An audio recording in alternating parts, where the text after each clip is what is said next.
Can I? Hello, huh? everybody. Oh, Bye, Kyle. Bye, Kyle.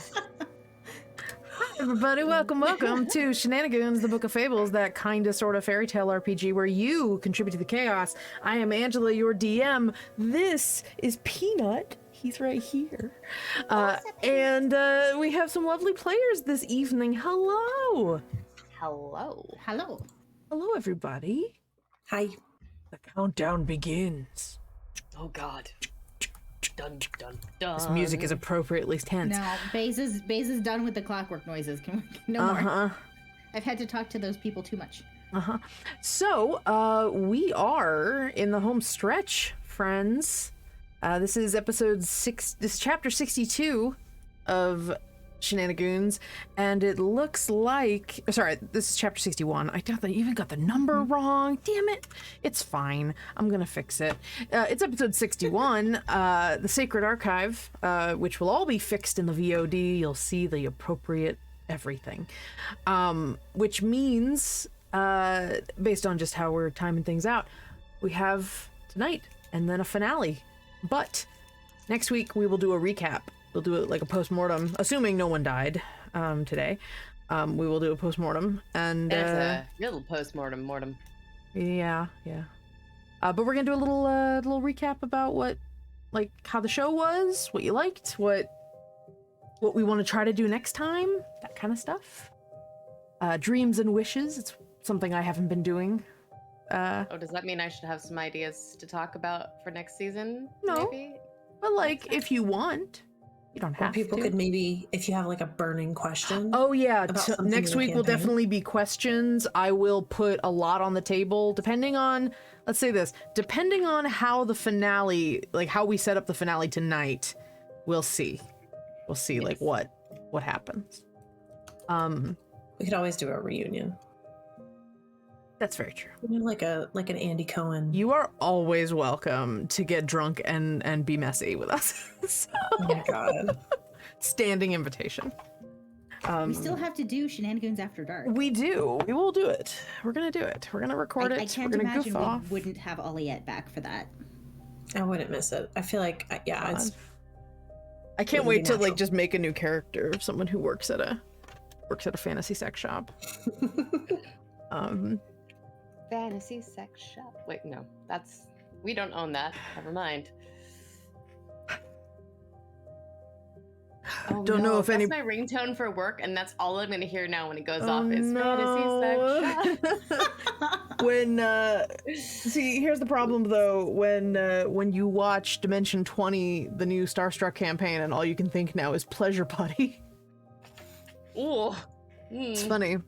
Don't like It's that. it's a pyramid scheme. You're your own boss. Anyway, so so everybody, I hope you're all having a good evening. I for 2 seconds forgot that we were streaming a show, and we'll actually get on with the show. So we are Nerdsmith, and my buttons work now. You can find us at patreon.com/nerdsmith or at nerdsmith.org. You also see us today thanks to some really amazing sponsors. I'm jumping to the sponsors because I have fun things to talk about with the sponsors. So first and foremost, we are sponsored by World Anvil, an incredible set of world building tools if you are a D&D or if you are a game master for an RPG or an author or just somebody who likes to put together fictional world content. World Anvil is amazing. If you become a guild member, there are some really incredible customization features. If you look at the link in chat, you will find our newly refurbished, still in process, World of Vale campaign, or World of Vale World Anvil page. I am in the middle of an overhaul, but I think it's looking pretty good lately. They did just come out with some nice features, including breadcrumbs, so now you can kind of see, you can navigate a little easier on the pages, and it's just a little cleaner. And I'm going to be kind of taking some of the extraneous articles and making them a little more digestible, and it'll be a nice little repository for all of our campaigns that they're set in Vale, and I think it'll be really, really special when I'm all done. So yeah, please check them out. World Anvil is amazing. We are also affiliates of Hero Forge. Now, this is really the most important thing to talk about tonight because it's Tuesday and Hero Forge comes out with new content. And this Tuesday, they came out with thigh-high boots. And it's very important that everyone know this. There are thigh-high boots and thigh-high boot armor. It's very important. Lane knows because the first thing I did was create a picture of one of my other players whose pirate guy tiefling tried on a pair of thigh-high boots and then subsequently just ate shit. So I have a great picture of him going whoa in like the Sex and the Heel kinky boots. It's great. Amazing. But then the second thing I did was I made Ravenovia. As it should be. Yeah. You know what? I feel like I should just share that since that's actually content that is applicable to this game. So I'm gonna do that now. I'm just gonna make everybody simp like I was simping today. Won't blame anyone else for noticing only the cheekbones because, good lord, you could grate cheese on them. I'm gonna put it in the chat. Please enjoy. And also there's a second one because I'm impossible and will always. Yeah, those are just one of the sets and they're real good. Nice. I love them. Actually, you know the funny thing here, I can very easily just drag this onto the actually I'm curious if OBS will let me do this. Hey, there we go. So that's Ravenovia, made in Hero Forge, as well as, wow, it loads like an old 90s computer. Ravenovia and Kushiel, their shadow companion, and that is what I made in Hero Forge today with the beautiful new thigh-high boots. You should check them out. If you are a pro subscriber, you have access to them right now. Eventually they will roll out to non-pro subscribers, but gosh, it's worth like it's like less than $5 a month. It's really so Hero Forge, amazing. Get it today. And finally, we are sponsored by Diehard Dice. And Tessa, as our resident dice dragon, mother of dice dragons, what do we have to talk about today, if anything? Let's talk about the glorious, the lovely Issa Sunbeams. These are really no. They're getting blurred out by your background blurring. Oh, a statement of their clarity. Statement of their clarity. And also the similar color your background. Yes, my lights are very yellow. It is a white wall back there. You just can't tell. They're too bright for mortal eyes. They are too bright. These are absolutely too bright for mortal eyes. That is how I feel about them. But you, if want to own a little bit of liquid neon in your hand, seriously, you can go to Diehard Dice and use the coupon code Nerdsmith22 for 10% off your order of any dice you like, including the Issa Sunbeams. And next week we will do our last hurrah with these. These will then get sent off to their new owner, Mr. Mann, who won them earlier. Mr. Mammon? Not Mr. Mammon, Mr. Mann. They are going to go live in Canada, these dice. So the great white way could use a little sunshine. Little sunshine sending it up north. And we'll be back with something new and exciting in a couple of weeks. Which will be just in time for some other programming. Yeah, well, It'll be fun. Totally didn't at all request things that might go along with that programming. Anyway, so they're letting me request the dice that we feature now, and that's a dangerous thing. That's just like, hey, could you send me something? Just Mm-hmm. no reason. So if anybody wants to win anything, sorry, because now it's just all catered to my taste. I mean, what? No. Not at all. Dang, that's downright curatorial. Mm-hmm. I did request the new tarot cards to Nice. feature, so That's awesome. whether or not we get them, they can say no to me, so. True. Alrighty, so where are you going? Don't forget, now until the end of the campaign, half of our donations are going to Texas Equality. Yes. Or Equality Texas. Quality Texas, thank you. And currently we are up to $180 for them, so I'm keeping track. Fabulous. Oh, no, that's Peanut. So, as I said, this is a show where you contribute to the chaos. That being said, there are several ways that you can contribute to the chaos. If you look, I believe, below on our Twitch video, you will find our list of things that you can do, but we'll go over them real quick right now. You can support the show by tipping on Streamlabs. I don't know what message that was. You can go on to Streamlabs using that link or the link down below to submit a tip for the show. And if you tip at the $5 level, you'll be gifting a reroll to the party. That's a reroll of any D20.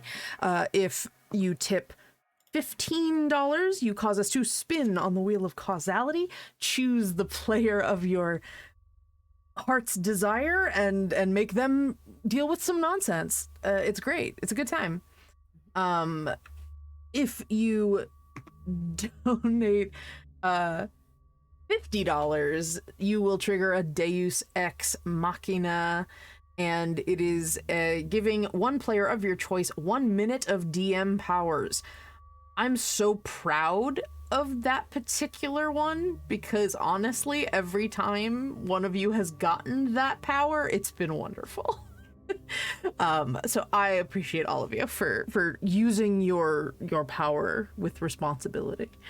And finally, if you do want to donate an NPC for $25, awesome. Thank you so much. I will be kicking the football down the field to Tessa. However, any NPCs that get donated will be sent over to our next campaign that we will be doing. I have a notebook to keep track of them as well. Oh no, Lane. It's okay. It's okay. Oh no. It's okay. We still love you. Yes, we still love you.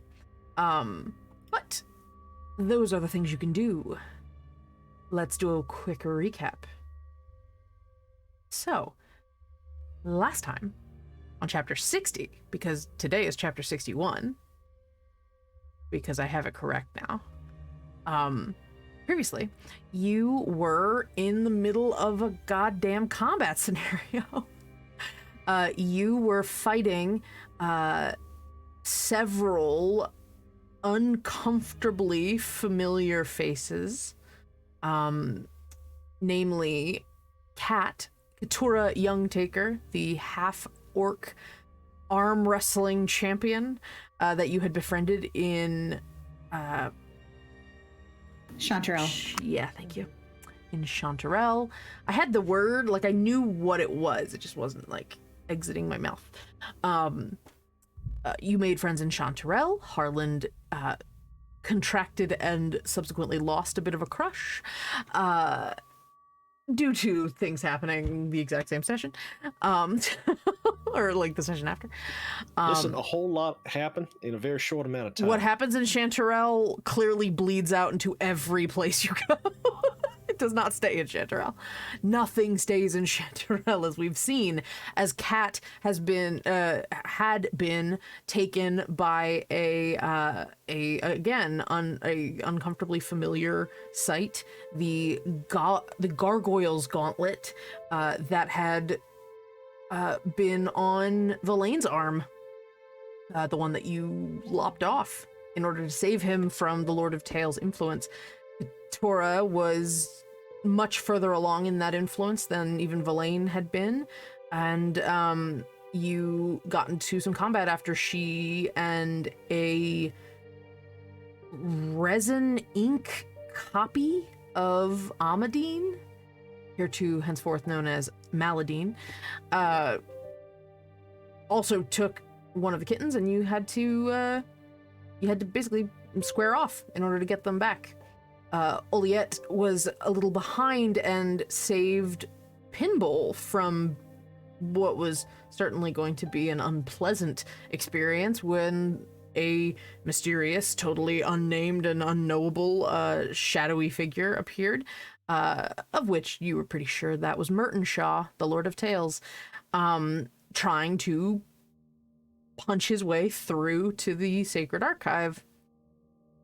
During the fight, the entryway, this sort of bridge passage through to the Sacred Archive broke apart, and in a last-ditch effort to try to stop Maladine from sort of slipping some of her essence into the door, gotta shame somebody. You opened the door to the Sacred Archive, and then a light filled the room. And you don't know what happened. There was some yelling. There was mass confusion. Cats and dogs living together. Mm-hmm. Mass hysteria. Mass hysteria. All right. So that's where we left off, and that is where we begin.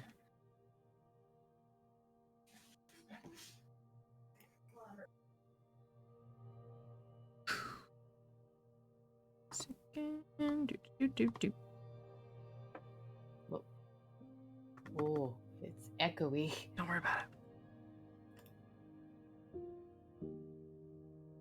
I'm scared. Don't worry about it. Do we need to have our roll 20 up? No, you're good. Okay. You know, the more you say don't worry about it, the more we worry about it. Mm-hmm. You know, it's Right. mostly just me going, I'm fixing it, don't worry about it. It's mostly what that means. Fine. Everybody chill out. It's great. Everything's great. I have everything under control. It's fine. An idea has no heft, but it can move mountains. An idea has no authority, but it can dominate people. An idea has no strength, but it can push aside empires. Knowledge is the greatest tool of the mortal mind, outweighing anything made by mortal hands. Before anything can exist, an idea must exist. The light that shines through the room as the door opens just overwhelms all of you. Your sight, everything is just taken over. And I would like to know what, out of this sort of panic of, oh god, so Oliette, oh god, what did I do? Did I break something? And everyone else just sort of losing track of everybody. You are walking into, or you are trying to enter a domain of gods, of the gods of nature and the mind, and of knowledge and the mind. You've spoken to them, some of you.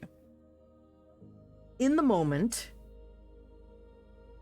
do you have a particular god in your head that you're expecting to see, that you're hoping to see, that you're hoping will do something about what's going on? Who kind of hits your brain? And I already gave them the names of the knowledge gods, but if anybody wants to revisit, you can find them on our World Anvil page.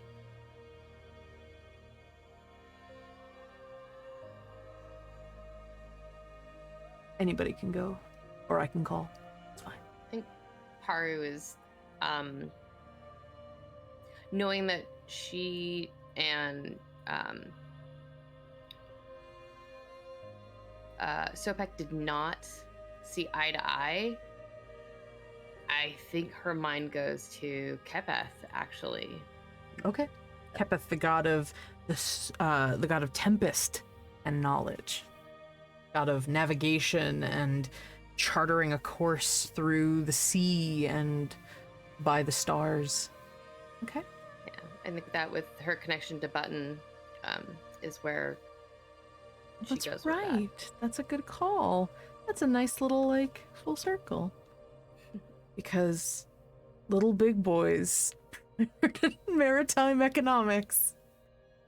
Gotta love it. Okay.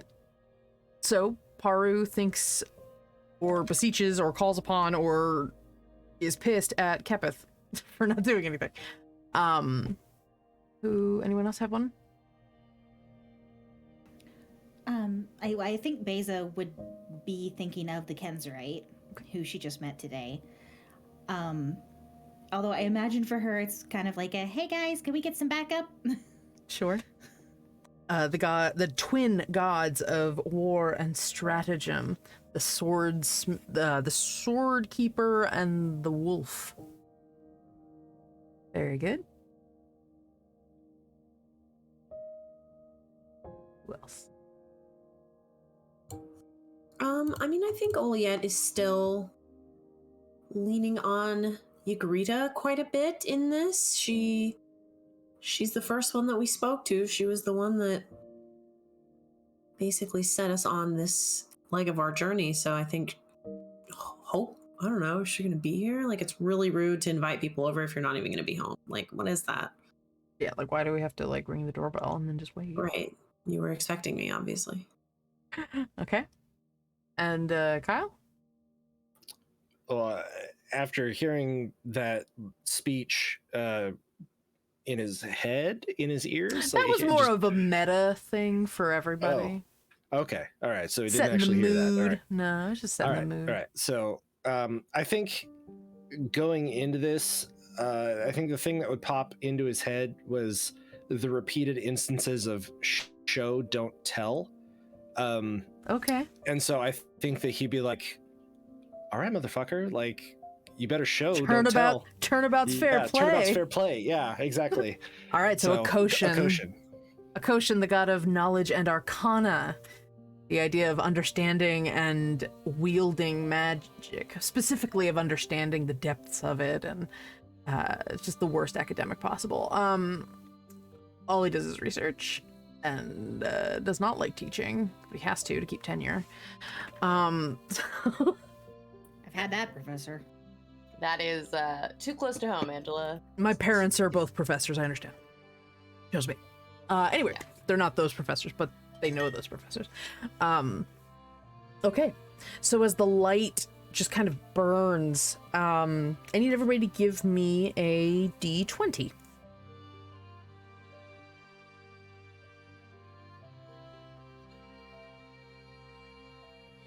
Okay. 15. 15, 12. 12, 7. 7, Maybe it's like golf. 7's probably really good. 3. Oh. Amazing. You're fine. No, that's great. That works really well. We've got a new Thank- subscriber. Oh, Retsev. Aw.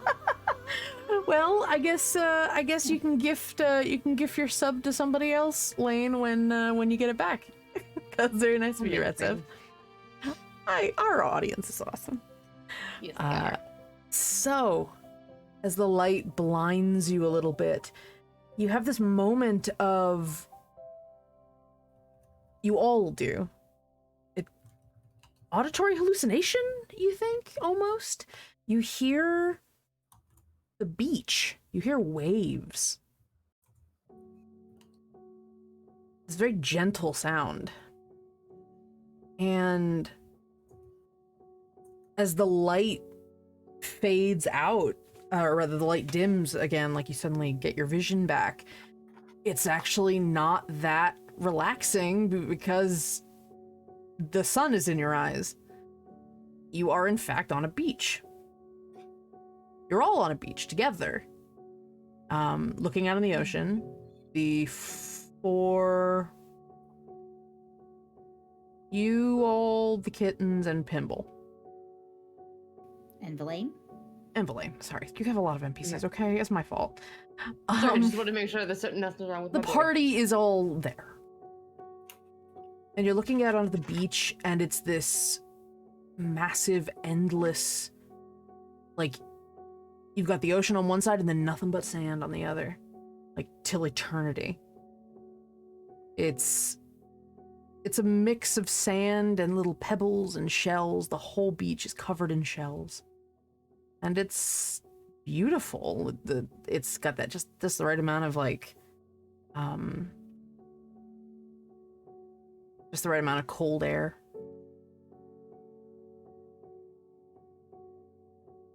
And everything is just kind of still. Harlan would Except for the waves. kind of bend over and pick up a shell and take a look at it and Okay. just like see what there is to see about, I don't know if he's ever, like, we've been on a beach, but you've never called out seashells, so I don't know that he's ever seen a seashell. Yeah, maybe not. Like- At least not like a whole one. These are beautiful. These are whole shells. They're really lovely. And you pick up I the know shell. Kyle would put it to his ear, but like Harlan, It's not a conch. It's like it's not a conch Yeah. shell. It's like an oyster shell. Beautiful pearl, mother of pearl sort of opalescence to it. And you turn it over, and you see in the sort of waviness of the pattern, it's really strange. It doesn't look like words, but you can read it. It's a letter from a father to a son. They've been apart for a while, and he's checking in on him.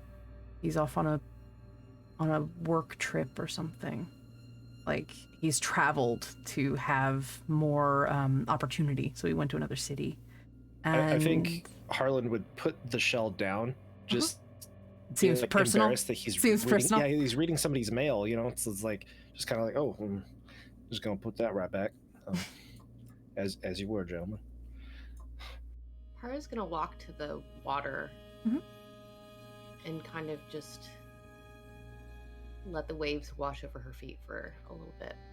And try and get a feel for where the sand and the water meets. And kind of just try to ground herself in that meaning of elements. Yeah, so you walk into the water, and you do not wear shoes, or you took your shoes No off. shoes. You had I shoes think I on for wore a them little for while. like a day, And and I you're was like, like, oh, no, God. I'm not about this life. And you took them off. And The booty accentuating pants. No. sure, of course. You dig your feet into the sand. It's wet and heavy, that under the water sand. There doesn't seem to be any animals in the water. It's clear, dark water. It's got that like beautiful ocean, dark blue, but right up at the coastline, you can see your feet, and She's just gonna breathe and try and ground herself in that feeling. what do the rest of you do?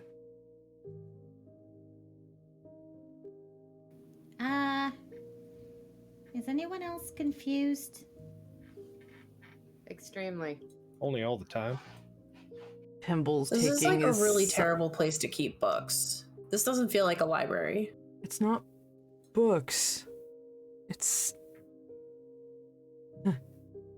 Pimble has a shell in his hand, and looks like he's reading it.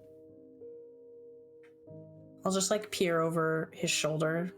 And just like I said to Harland, there's these patterns, what you would expect to see in a seashell if you've seen one. And it's not like there's writing on it, but it's as if you can read the meaning in the lines. And it's a history of some country you've never heard of, and their efforts to start more sustainable agriculture in their region. It's just a book. Oh my god, wait a minute. Is Thanks, this one of those, Mike. like... Oh my god, like... endless ideas, like grains of beach, and this isn't even an actual library? I'm sure. Ripped off? I've waited this whole time to see a celestial library, and they dropped us off on a fucking beach with no towels and no drinks? Pimple's like, Is that what's happening? Pimple's like, I'm sorry. Just the epic scope of all of mortal understanding, and you're pissed that it's not paper. That's the problem. I mean, kind of. Have you met me? Books are like my whole deal. You are. And he puts his hands on either side of your face. The pettiest bitch I have ever met. Never change. Thank you. Thank you. How do we get off this fucking beach? Paper You can could be go. dissolved and washed away. This doesn't change, The ocean's always changing. but it's constant. It's constantly changing, yes. You hear a little snickering from Toshi and Nickit in the back. They're just like... I'm gonna pull this out tantrum whatever that is of happening. the- You have your shield. You can like put your shield up like a parasol. Ugh, I'm gonna just start taking swigs out of Thorgrid's whiskey. Amazing. Your shield's like, I'll give him a little.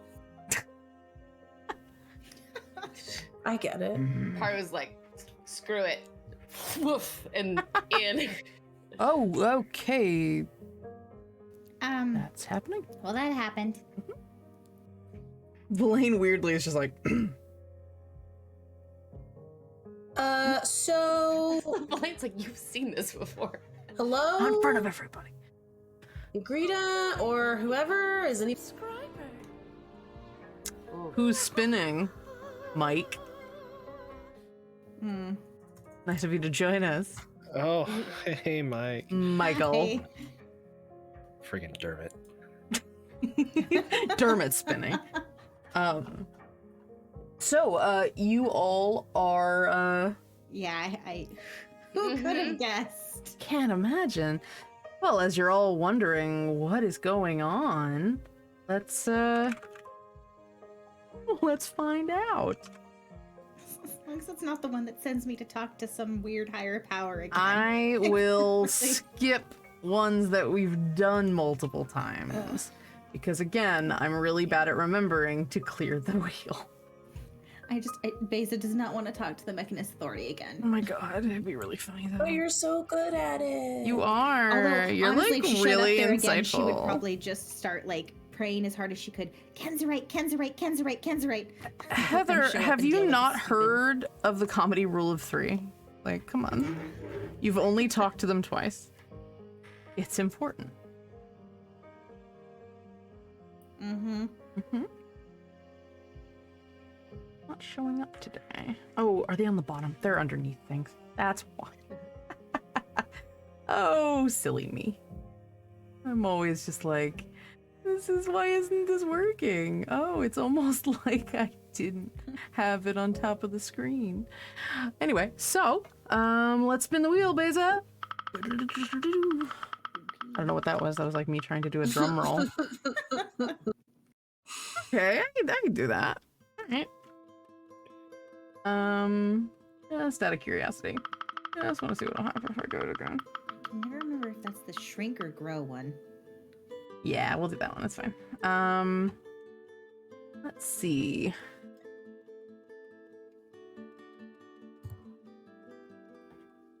Eat me is the grow one. Nice.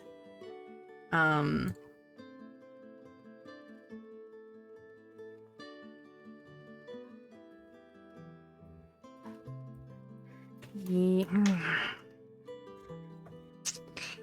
I'm gonna make an executive decision. All right. Okay. And I'm gonna take roll number 2. Because I'm Okay. I'm a ridiculous bitch.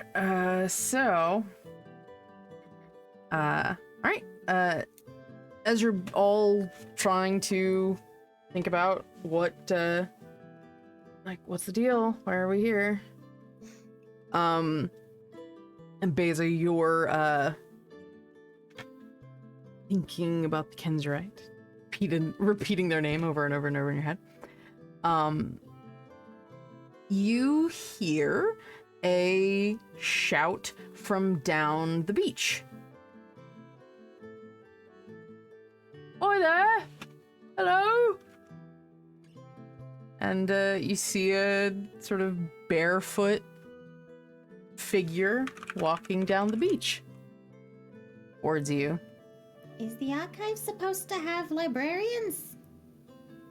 Imagine. I'm not there. I don't know, what do you call a librarian that organizes shells? A beachcomber? They're Confused? shelving. Oh, God. She says, floating on her back in the ocean. Oh my god. A beach search librarian. Hello? And, Hi.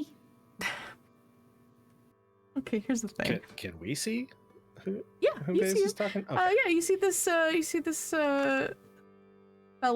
little, covered in like big, thick clothes, baggy pants, and like a bucket hat, like a fisherman's hat. Amazing. And you know, I didn't mean for this, but he totally kind of looks like Mike.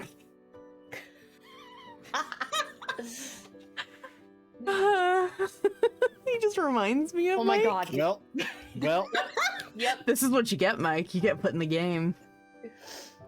Yep. Hello? You... And he just kind of waves over. As the figure gets a little closer, it was hard to see him. You thought maybe it was,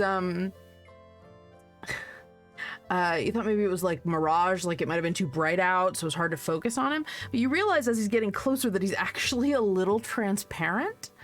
And he seems to be sort of like making his way over towards the easiest to see thing, which is Beza, since Beza is a bright white figure. Hello. Hi there. Hi. And he gets about 15 feet away from you as he sort of shuffles down, shuffles to a stop. Rather than a bow and arrow and a spear, he's got like a walking stick and just like some random shit in a backpack. You're not used to seeing people around here. That's not surprising. Uh-huh. What are y'all doing around here? Really, I lost the accent. I don't know what it is anymore. Fine. Went all over the place just then. I guess we're researching. She stares at the seashells on the ground. Really? Okay. What do you look for? Sea searching? I like it. Hi. So, I don't know if there's, you're the first people that I've seen in a while. And I was wondering if you could, do me a solid. Just friendly neighborhood neighbors. And all that. Looking specifically at Beza. What sort of favor? Well, I'm a little lost, and I'm hoping to get pointed in the right direction. Oh my god. What exactly are you searching for? Well, I'm looking for the, truth be told, I'm looking for my wife. I misplaced her, so to speak. I So walked you're one at- direction, she walked the other, and here I am. So you're at the archive that has all the lost knowledge because you lost your wife, or you lost your wife once you got here? I'm not sure. How long you been here? I'm not sure.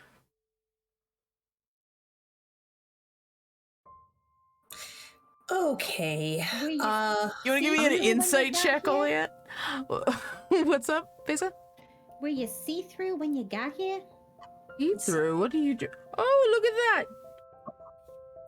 Don't remember that. Insight is a 26. 26. This fella seems like he dead. Yeah. Yeah. This is my brand. I know what's going on here. Okay. You're like, oh, poor buddy. Oh, God. I'm gonna go with you've been here a really long time. Okay. Sure. Well,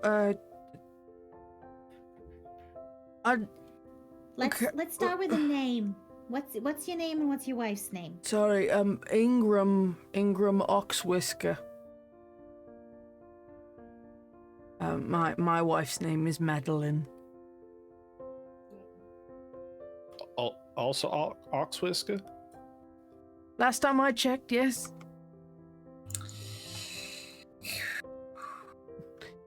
We don't have time to unpack all of that. Right. Well, would love to help under normal circumstances, but we're kind of trying to save the world. I mean, you sure you couldn't spare a direction? It's really not appropriate in mixed company where I should. Okay, what if you could just tag along with us for a little bit? Maybe something will come to you. Okay, that sounds like a thing. Doesn't it? Doesn't it just? I'm gonna take another swig out of this. Like You handle of hear whiskey as you I hear carry your around. shield go. You already had some. Oh, he's not complaining about the booze. He's complaining about everything else. I already know. You don't have to tell me. In the meantime, we're looking for. Is there a search function or an organization? Can I just start picking up shells? Is there a pattern of any kind? Go ahead and give me an investigation check. Okay. Oh, okay. Investigation 16. 16. So you start picking up. You start picking up shells. Just occurred to me. You guys did all level up like I told you to. Oh God, did we? You could level up twice. What level are we right now? 13. You should be 13. Okay, no, we're good. We're good. Good. Sorry. Surprise, everybody. After last session, I had them level up twice because I wanted to give them some fun things before the end of the campaign. So, so you start picking up shells and you see a user manual for a tractor. You see a, you see part 17 of an epic love story between an empress and a stable hand. You see... I'll keep that one too. I'm not putting any of these down. That's great. You see a confession letter from a murderer. Oh my God, yes. You Okay, I'm having fun now, you guys. I'm having fun now. This is good again. There does not seem to be much rhyme or reason to the organizational structure, but Lighted. other than that, it is just infinity. How? Maybe Harlan will pick up just a couple of handfuls of sand and pebbles and whatnot, and it's like, show me Ingram Oxwhisker. Show me Ingram Oxwhisker and Madeline Oxwhisker. Give me an Arcana check. Give me an Arcana check, please. Amazing.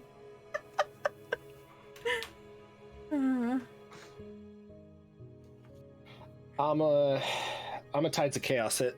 Nice. Hell yeah. Okay. So That's does even worse. I'm gonna re-roll it. okay. I want to do good at this one. That's better. Okay. All right. After all that, 19.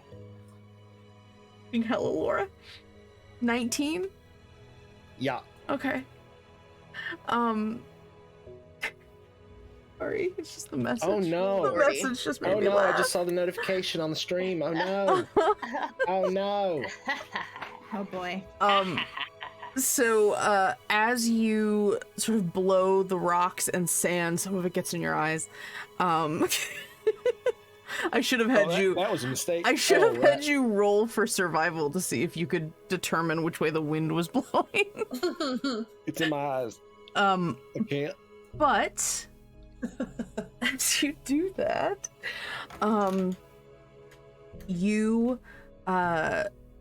you see, much in the same way that you could read the shells, you could see sort of a very abstracted and yet somehow completely legible to your mind image of this man, Ingram, and his wife, who is just this very pretty woman with dark skin and sort of bluish black hair, and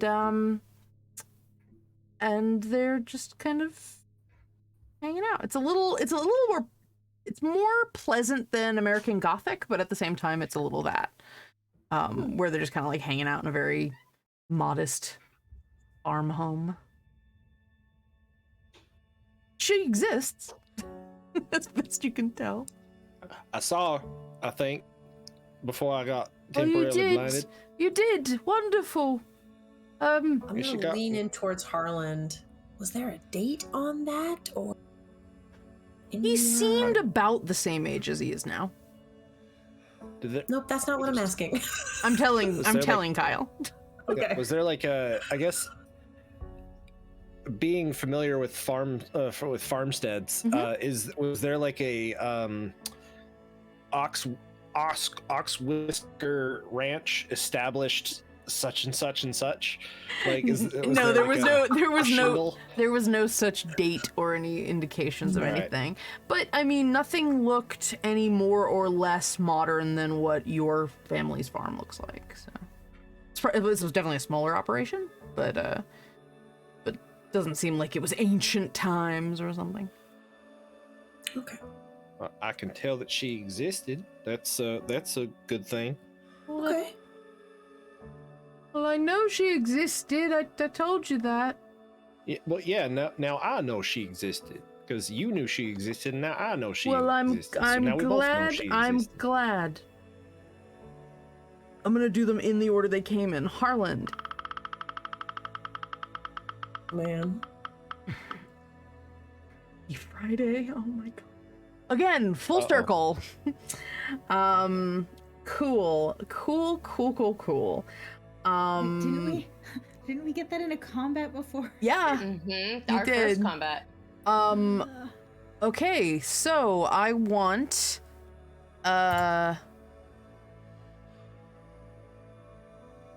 Paru is 1 or 2. Oliette is 3 or 4. Beza is 5 or 6. Gonna just roll for it. 2. Oh my god, yes. So We're now half naked Paru in the beach. Harland, you're talking to Oliette, and then all of a sudden you're staring at the sky, and everything's cold and wet. And why do you have boobs? They're pretty nice. They're just green. It's just, you roll with it. Mm-hmm.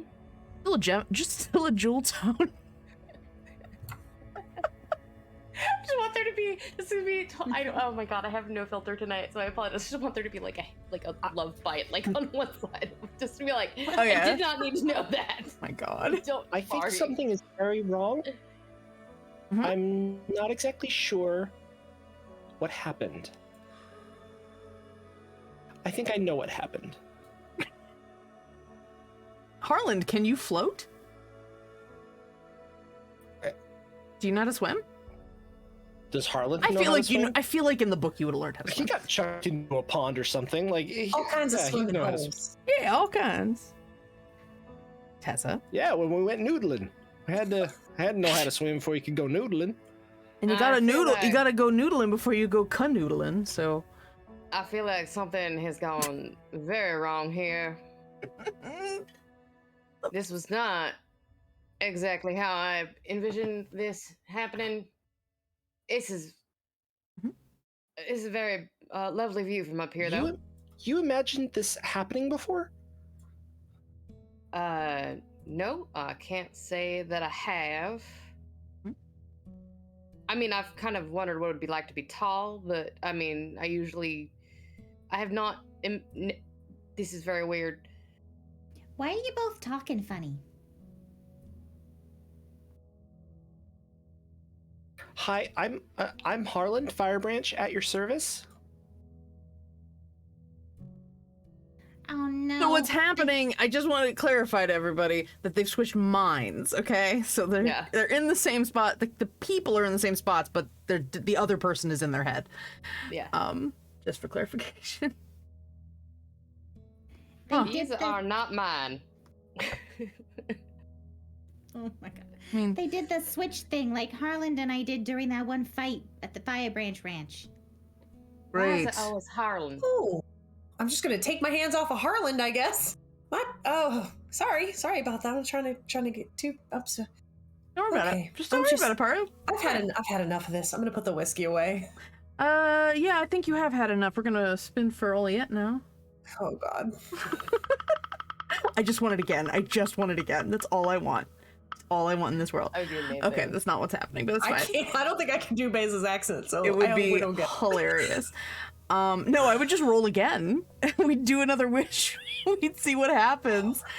Okay, so... Okay. Play it again, Sam. Which hadn't really gotten before. You must immediately choose the chorus of a song you know. And in each scene, you must insert it as naturally as possible.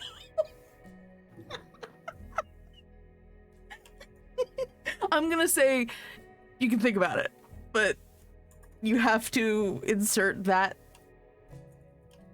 chorus into each scene for the rest of The the... whole chorus? No, I would just say part of it. I would say reference a chorus that you know. Mm-hmm. Mm-hmm. And then we're gonna do Beza again.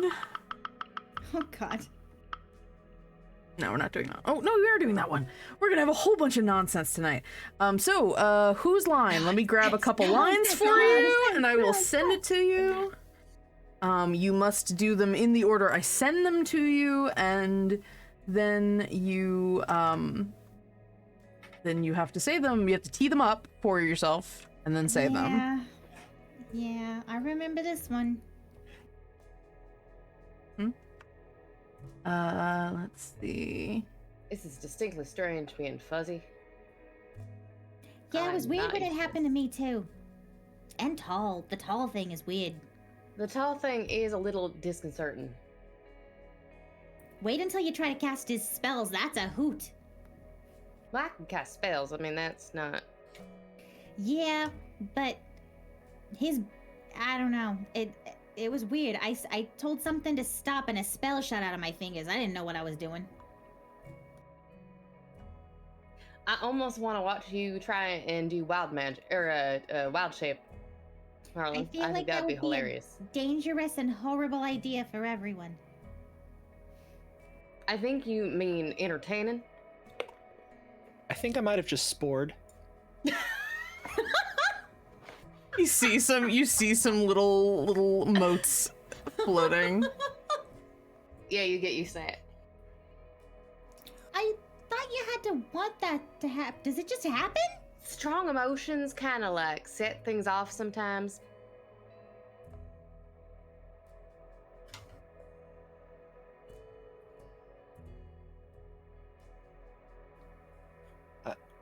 Just for the record, I am trying very hard to be respectful right now. I literally do not care if you look. Y'all have seen me in worse situations. Feel free to put a shirt on.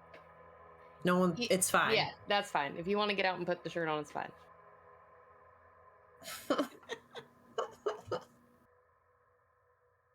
Ooh, okay. I do want to do this because this is like revenge for every time they've done it to me. And Paru walks Harlan's body over to Villain and puts a arm on his head. Like, this is nice. Now I see why you do it all the time. I've never done that. No, he's done it to me. Yeah. Shoe very clearly on the other foot. Thank you. You're welcome. Kara doesn't wear shoes. Oh, yeah. Pimble, better. Pimble, oh my god, there's just toes in the sand. You all see that Toshi is walking up to the water and then like walking away from the water as it like rushes in. And Is his tail poofed? Is his tail poofed? a little bit. Yes. And then Beza, you hear a squeaking as Peanut ends up in like on your head. Thank you. I appreciate it. It won't stay any other way. I understand. All right. I need a no, I already rolled. So you all are weirdly adjusting to everything happening to you right now, and Pimble is just sort of walking the beach and casually pulling a shell up, looking at it and putting it back down. He's a few feet. He's a little bit away from you guys. This whole situation is weird. I mean, it's not any weirder than anything else we do, but it reminds me of this one thing my dad used to tell me. I have a completely rational fear of sea lions. Huh. Toshi's like, Elephants don't swim very well. are those two lions? Are there lions in the ocean? I don't know. Like sea lions? No, that's what I she have said. seen some Are of there their lions teeth in the before, though, ocean? and they're really big. Well, I mean, sea lions are they're kind of large, but they're like seals, and I just realized that I can't shift into one to show you what they look like, and this is really disconcerting.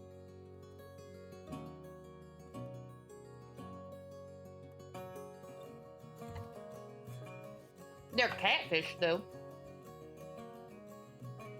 Toshi Like fish with and cat heads? Toshi and Nickit both like turn with the gravity of like, what are you saying? They're both very upset. What's more upsetting, catfish or sea lions? Catfish, they both say at the same time.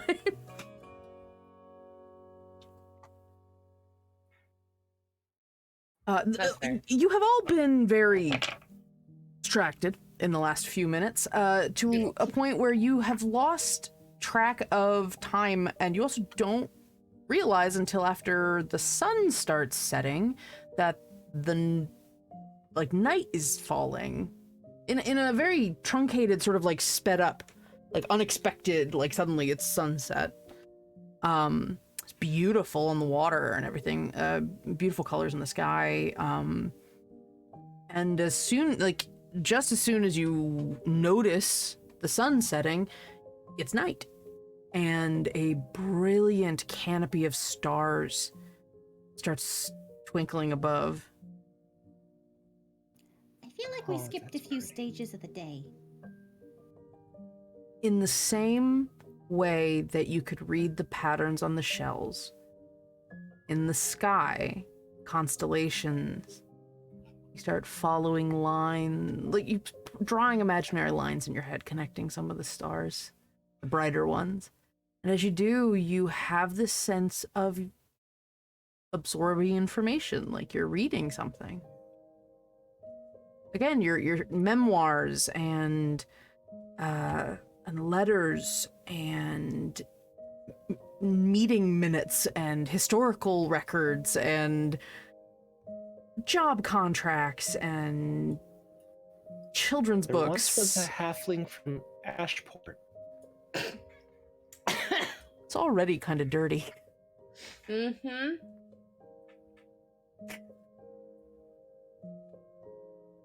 It's just Pimble's just his head's up in the sky, like he's just slack-jawed staring up, Parland lays down in the sand. making Harlan? furball angels, sand Yep, angels. Parland. I promise not to get sand in your overalls, at least too much, but this is just really too pretty to stop looking at. Well, that's the advantage of overalls. You can just shake it right out of the bottom.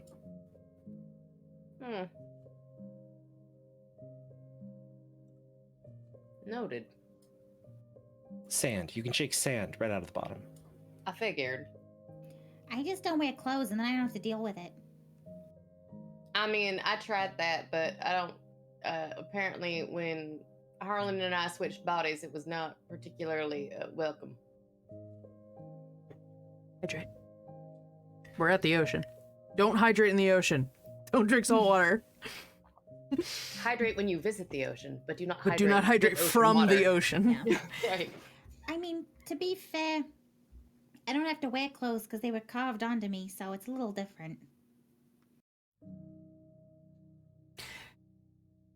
If anyone would like to attempt to figure out where to go or how to get out of the beach, you may roll me a religion or arcana check. Oh, do I roll with Harlan's stats and he roll with my stats, or how does? That's how we were doing it before. How How about this? Just treat it like you're both rolling for each other. So just give each other the dice roll and then tell the other person what you got. Okay. It's a. You said religion or arcana? Correct. Okay. So roll the dice. So Tessa and Kyle roll the dice, but then look at your own character sheet and decide what they rolled for you total. Well, that would have been an 11 for Paru. What'd you get on the dice? A 6. Okay, so Kyle, what did Harlan get with a 6? With a 6 in Arcana, a 15. Okay. And I rolled a 17 on the die. Nice. So that would have been. Arcana or religion, Tessa. You can choose. That would have been a 22. Nice. Arcana? Mm-hmm. Cool. Oliet or Beza, either of you gonna roll, or are you good? I got a 23 for arcana. Hell yeah. Neither of those things will be good for me. Okay. So we'll say Paru and Oliet. Which is no, I mean, yeah, so technically Harland and Parland, yeah. and Haru. And Parland and Haru. Harland and Haru. So Haru's brain and Oliet's brain both are considering at different speeds. I feel like Oliet's a little more like, okay, how are we doing this? And Paru's a little more like, considering the world in a quiet daze. You both come to slightly different directions, but it comes down to Kepeth is the god. I mean, I'm gonna give you the credit of sussing out that perhaps this is specific to Kepeth. Haru, you know this because you were literally thinking about Kepeth at the time, but Kepeth is the god of sea navigation and finding your way along the ocean and using the stars to guide you. It would make sense that this is sort of the personification of the way that he absorbs, or the way that he's expressing knowledge. And you think that you might have better luck finding your way at night. And you both look up at the sky, and you can both see some esoteric manner of categorization in the stars. There's this bit of celestial geometry logic that you can see as you start looking up. And it's almost like directions leading you down the coast and in some direction inland. All right. Well, I think we need to go that way.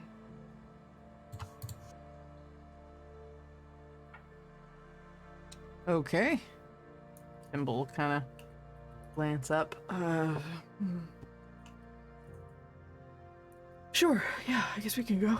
We gotta keep moving. What are we? Well, I mean, What are we doing other than being around? Sorry, got distracted again. that's fair. It is quite lovely out here. But if so, I kind of was thinking about Kepeth when the whole like big flashy light happened, and I think we ended up in his domain. And if we're navigating by stars, I think we'll figure it out.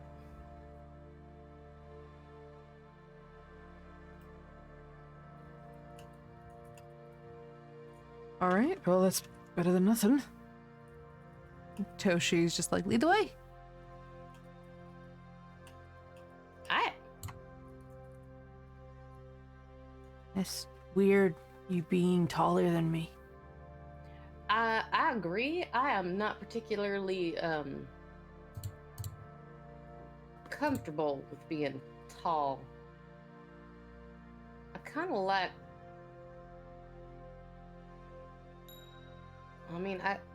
I'm used to the view from the ground, and I kind of like it. It's a little disconcerting.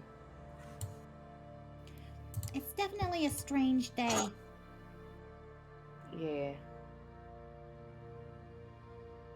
So you start walking.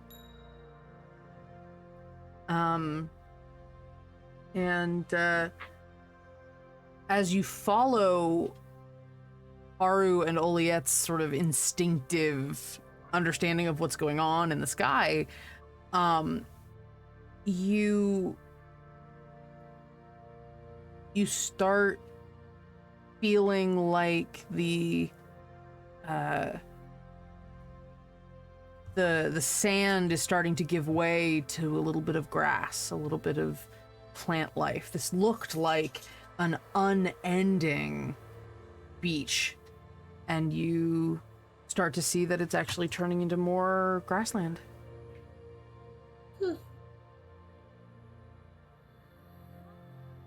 Interesting. The things change, and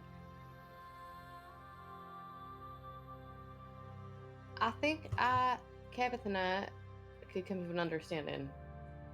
I like the way he categorizes his knowledge. Okay. Villain's just like, sure. It's a little, and Villain looks up at the sky with a little bit of, he looks almost a little disappointed. You get the sense that he's used to seeing something a little more theatrical when he looks up at the sky. He just hasn't. There's no aurora up there. It's sort of what he would prefer. I know it's not quite the same as when your lady gets a hold of a paintbrush.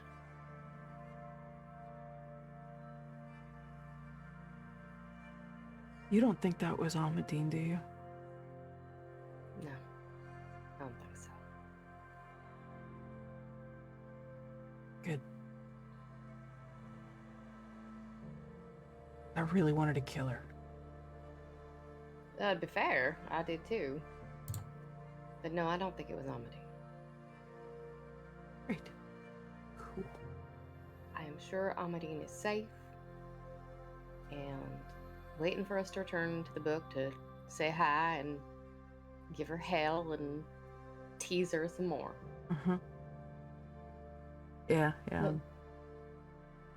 this is a little frustrating being under such a pretty sky and walking next to you and not being able to just kind of like. Totally hold my Feel- hand. It'll drive Olia crazy. I mean, I was thinking about more than holding your hand, but I'll take the hand holding. Well, that's a little more. That's a little why more said than I would want I to. wasn't gonna do that. So, but yeah, I'll do the hand holding. So you all see Harland take Verlaine's hand and they're walking. Amazing. Very good.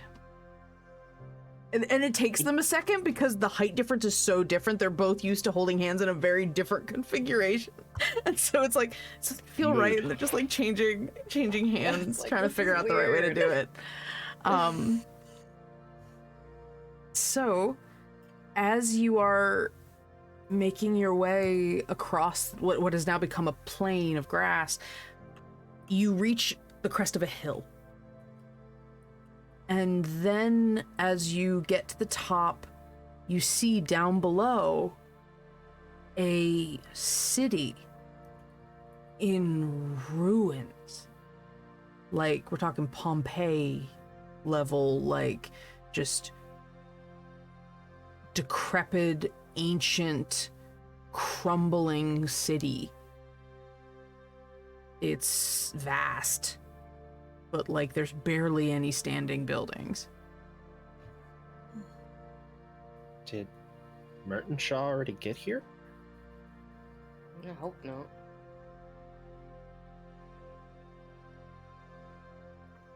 Everybody give me a perception check. And Paru and Harlan, as you crest the hill, you feel... As you crest the hill, you feel doodle-doo, doodle-doo, and Harlan, you're holding Verlaine's hand, and Verlaine hasn't noticed that anything has happened.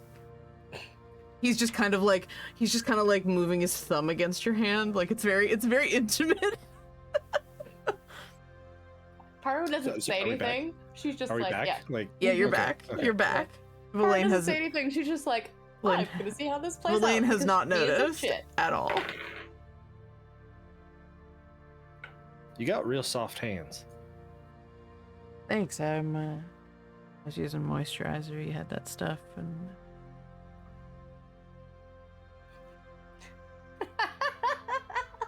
Oh, keep it up. It's nice. You know, it's good. It's good for your skin tone. thank you. I'm sure. It's Thank you. You're a Did you shit. want to let go? Did you want to let go? Yes, Is thank that- you. Thank you. Okay. Would you love me if I wasn't? Maybe. I can try. And he just starts trudging down the hill. 23. Today's been a weird day. Mm-hmm. Yeah. I just Today's can't help been but weird? think- Well, you know, every day's weird for us, but I just can't help but pick your favorite: coffee, tea, soda, or cocaine. Are all of those on the table, or I'm- Yeah, like, what's going on? I'm that's only a 9 for me for perception? okay. How crazy today is, who knows? I rolled a 13, so that's a 23. Okay. So, those of you that rolled over an 18 will see that there are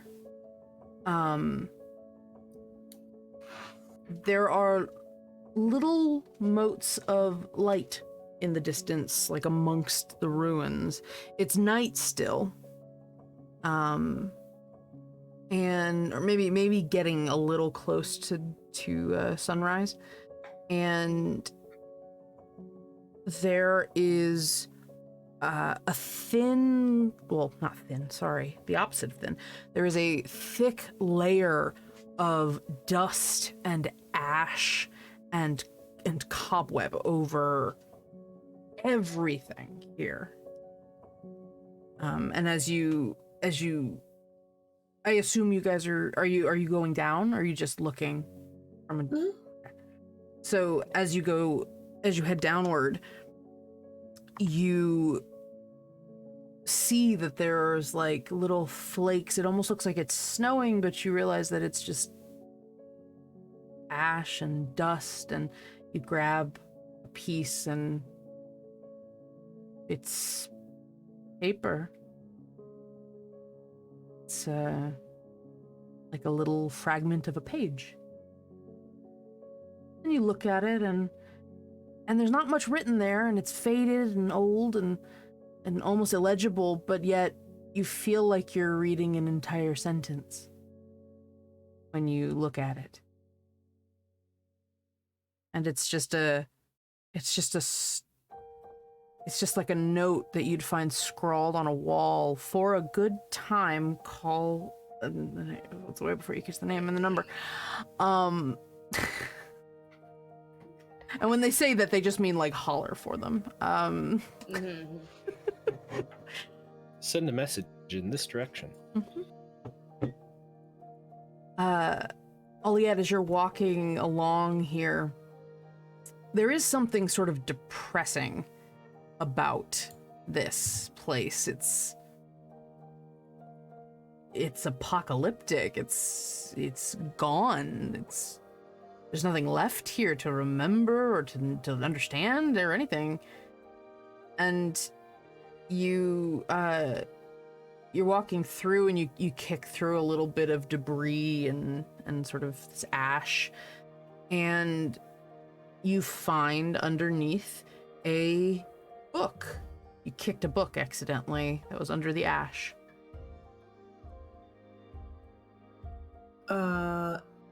Yeah, I mean, I'll pick it up and look at it. You pick it up, and you see that it is a tome about a technique for imparting sentience onto animal constructs. Like, there's a bunch of diagrams and things of little clockwork animals of different sizes. There's like dogs and cats and little frogs, and there's like a llama, like an elephant. There's big pieces, and it is all about creating mechanical constructs from these animal shapes. And it's a very in-depth, thorough research on that subject. You imagine if someone actually knew anything about like artificery or knew something about that kind of technology, that this would be very helpful. But it's very dense. And you see just underneath another pile of dust, you see another like thick, like wide folio underneath.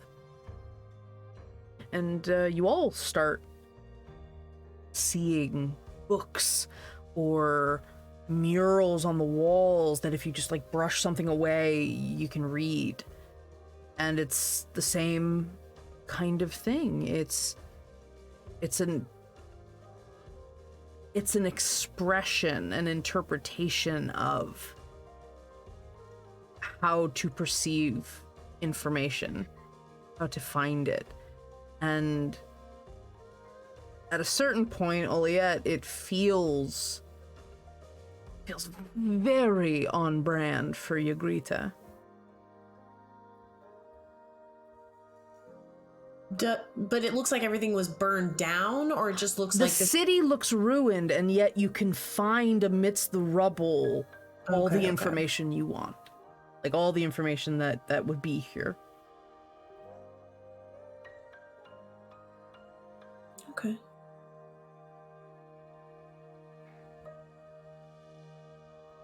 I re-rolled for you, Chris.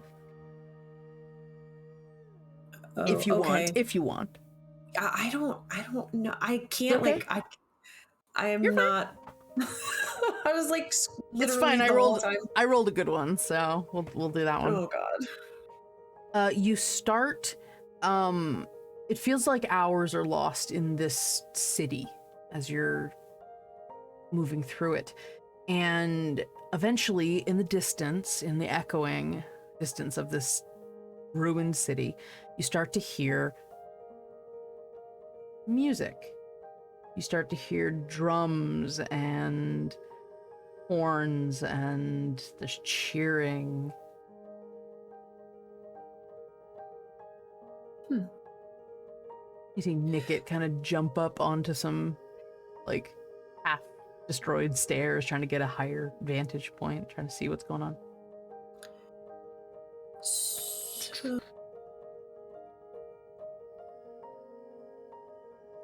Could Oliet reasonably deduce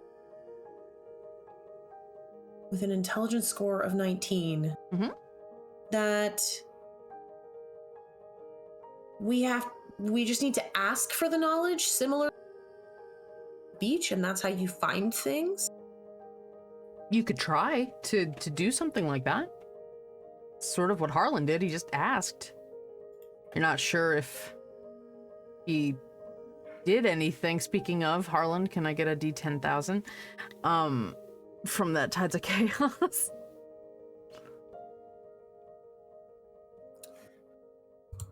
Yeah, what do you want to do in sort of an attempt to try to tease out some sort of information? I mean, Oliet would definitely be thinking out loud. Okay. Not a secret train of thought. Sure. If people also want to try to look for something, but I think... Kimball's like, oh, look, books. Are you happy now? I'm finally where I'm supposed to be. I will drop the seashells out of my pocket, realizing that I might be stealing knowledge from, like, all mankind, so I'm just gonna just casually discard those. That's fine. I want to see if I can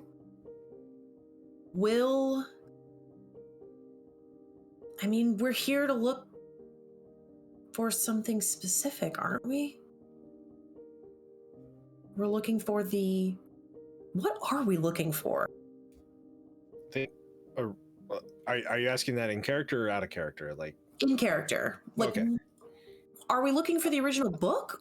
I thought that's why we came here originally, but also maybe something we can use to stop Mertenshaw, or, you know, however they banished him from the archive to begin with, that we could make that more permanent. I don't know, something along those lines. Do we even know if they're here? Did they come in with us? We don't know. I mean, there's got to be a history of the archive book or somewhat then, right? Oh, that feels very self-referential. I don't know how I feel about it. I mean, they've got to have something. This is the man who is Googling himself. Stamps. Not currently. Give me a break. Give me a little credit. I will give you all the credit in the world. Yeah, Bullion has a new job now. Sorry. Go ahead and give me an Arcana check, Oliet. Yeah, if I can, start to try to will information to me about either the last time Mertenshaw was here, that specific chain of events. Arcana. Ooh, that's a nat 20 for a 34. Fucking hell. Hell yeah. Nice. So you're thinking long and hard on what specific information you're looking for. You're visualizing it in your head. You're concocting all sorts of search terms and ways of phrasing it so that you can, like, cover all your bases. And when you feel like you have exhausted the ways you want to focus on this question or on this topic of study, there's a point where you're not quite sure what to do, and then you just, okay, fuck it, maybe it just has to be impulse. You pick a spot somewhere amid the rubble, and you just start brushing away the dust and the ash and, like, gray on your black tutu be damned. You are just kind of kicking up dust, and you find... You kind of push through several tomes. You're like, okay, this can't be it. That's not right. That's not right. And as you push aside this, like, atlas of the, I don't know, atlas of the 9 hells or something. You're like, whatever, that doesn't really mean anything. You find a scroll case that is like finely carved but still very aged, and looks to be something that you could pop open to pull a scroll case out of. And when you open up the scroll case, you find a long vellum, so not even paper, it's almost leather. And you pull it open and you see written out in... Do you speak Celestial? I actually do, but I have Eyes of the Runekeeper, so I can too. writing. So fuck that noise. Who cares? Who cares what languages you can read? So, it is clearly Celestial, and you start just tearing through some sort of memoir or recounting of... It's hard to kind of place what's going on with it because it's so kind of haphazard all over the place. Like there's little bits and pieces here and there. Like just a little bit of a notes here. Next day there's something else. It looks to be like a journal. And in it there are all of these like really high level conceptual discussions. Like this person's having a conversation with themselves about what the nature of, like, what the purpose of creation is. I'm not talking about like what the purpose of the universe is. What is the point of making anything? And there's a point as you're reading through it that you start to hear phrases that are ringing a little uncomfortable. You start seeing things about like I'm musing on the idea of creating something in your image. And then the next section, there's a whole upset about the some of the books that this person borrowed from the archive in order to turn them into something else, and the twisting of that original content into something different that was against the treatise of the archive, which was to document, to preserve, not to create new content. It was to gather what the mortals had created, and that's not what he wanted to do. He wanted to make something. He wanted to be one, like, why... There's a point where it says, why do the mortals get to be the ones that create? Why are they the makers? Aren't we the makers of things? And then you start seeing just more and more frustration. You see criticisms of the worldview of the various knowledge gods. You hear names you don't know. Those must be other archivists, other librarians, things like that. You see him noting that he found one of the planar tomes, and that if he could make a facsimile of a place relatively close to what it really is, he might be able to tweak things. He might be able to design a demi-plane to practice in.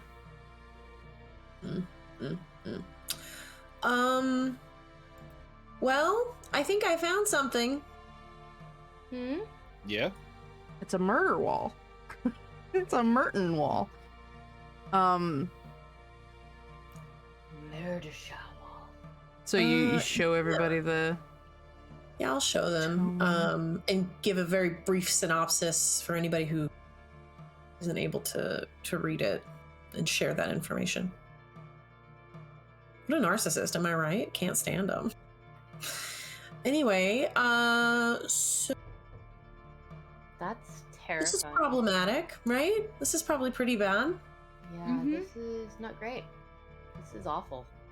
This is probably one of the things that he wants to get rid of, I would imagine. Yeah. Proof of what he was trying to do?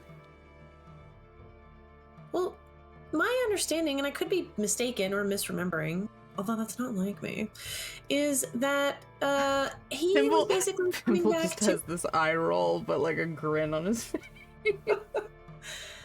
Wasn't he coming back to basically just rewrite all of it? Like, basically give himself another library card and... Carte blanche. Have at it? Learn what he doesn't like, remake what he does. I mean, if I wrote this pouty drivel, I would want to get rid of it. He could remake himself. Remake his history. There's that old saying about the victor's the one that writes history. You were gonna pull another quote. No, not quite yet. Oh, that would have been hilarious. You know what they say, that old saying about knowledge. Mm-hmm. Sorry, you really teed it up and I was just like all prepared and I went, that doesn't seem like what I sent you. This is not right. That music has started getting a little closer, by the way. It's cheerful. It's almost parade-like. Celebratory. Put this away for now. You keep it on you, though? For now, I will. I will definitely dispose of it, if possible, before we leave the archive. But just in case... Sure. He's trying to get his hands on it. We should hold on to it. Should we put that into Valaine's hand? I'm good. Yeah, let's. If it's all the same to you. Boundaries. It is.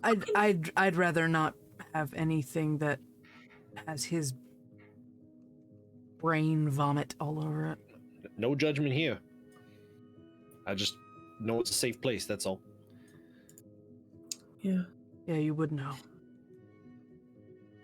You like had the hand holding, rushing back. No, I just really, know it's they're very holding your soft. hand is a safe place. That's all I know. Yeah. It's a pretty comfortable ride. Oh, I think this is the only one that. Zero complaints. I'm sorry.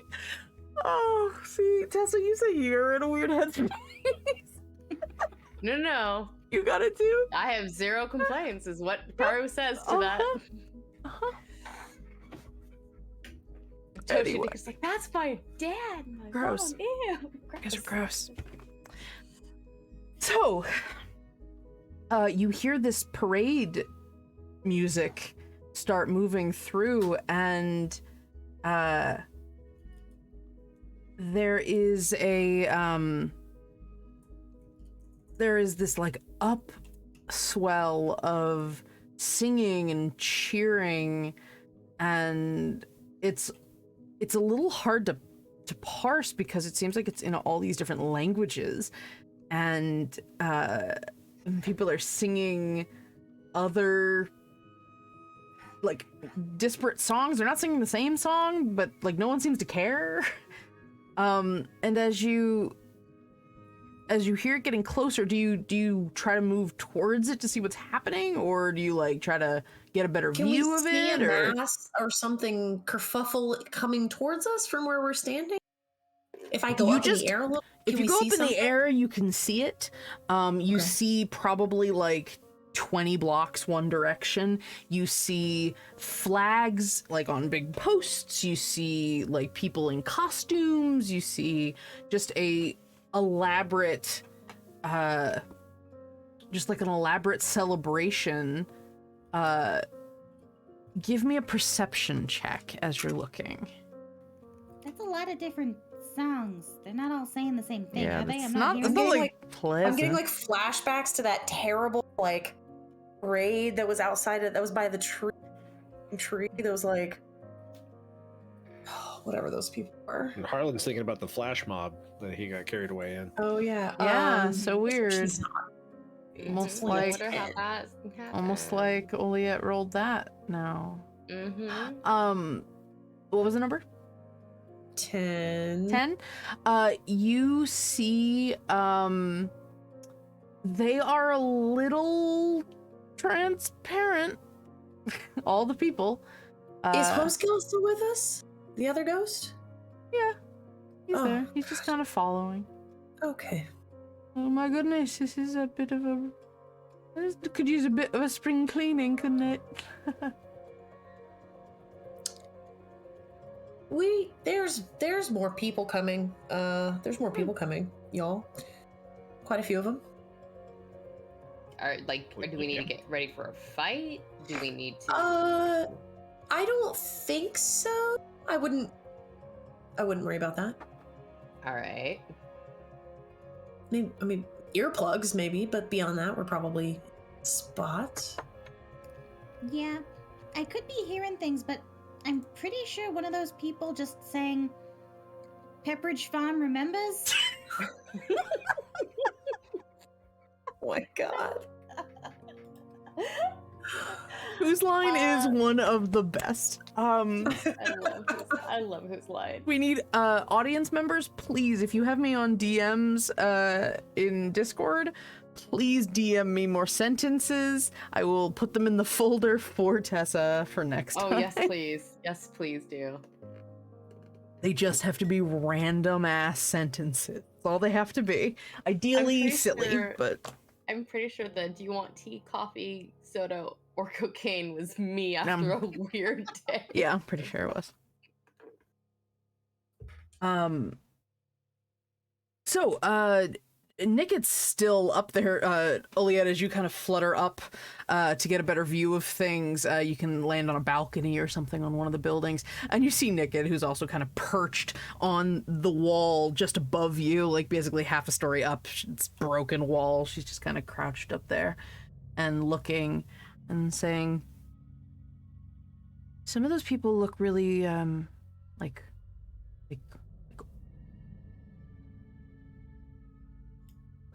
it just occurred to me that she wouldn't know what old-timey people look like because she only has context for the chronogram. Those people look really weird. They're in like weird outfits, like there's like army outfits on some of them, and some of them are in like robes, and some of them are just in like, I think I saw someone in like a tuxedo."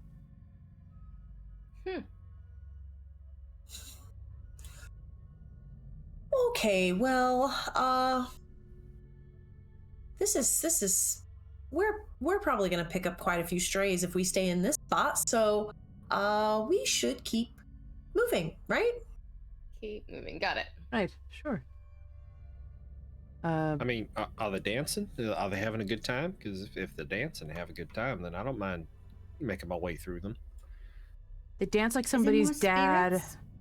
And it's like, hey. I mean, they're not wrong though. It's pretty bad. It's pretty bad. Hey. Well, maybe they just need to be shown how to actually do it. How to have that little two-step. Harland probably broke a number of hearts on the dance floor, though when he started, he probably broke a number of toes. Yeah. It's just not knowing how to throw around what you got going. That's all. You're a big guy. You see, Oliette, a flutter of light. And the flutter of light off in the distance lands on a rooftop, and you see that it's an owl. Oh, hey! We might have to go around this parade, but I think we have a direction. There's something over there. Nickit kind of glances up, her eyes sort of narrow. Oh, nice. I guess I'm making my way over. And she's like, and like runs and like parkours you off a could roof. Well, For the group, that's cool. Whatever. Cool. It's called scoping out. She like kind of Sure. runs backwards on the roof and then turns back around and starts like hopping over. She only goes a few ahead and she starts looking. She's doing the whole like scouting out thing and then she like wades you guys forward. Yeah, I'll go back down to the ground and point in the direction that I saw the owl. So you all start making your way through these ruined streets. And you can hear off to the side that giant parade passing through all the different languages, different music styles. It's just a cacophony, but there is nothing but like joy and celebration as part of it. Occasionally you catch a glimpse of it down an alley, like you'll see them a few blocks away. And there are like, at one point there's almost a, there's almost like a little like sparring match going on between a couple people with swords, and there's like, it's weird. They're almost like reenacting things.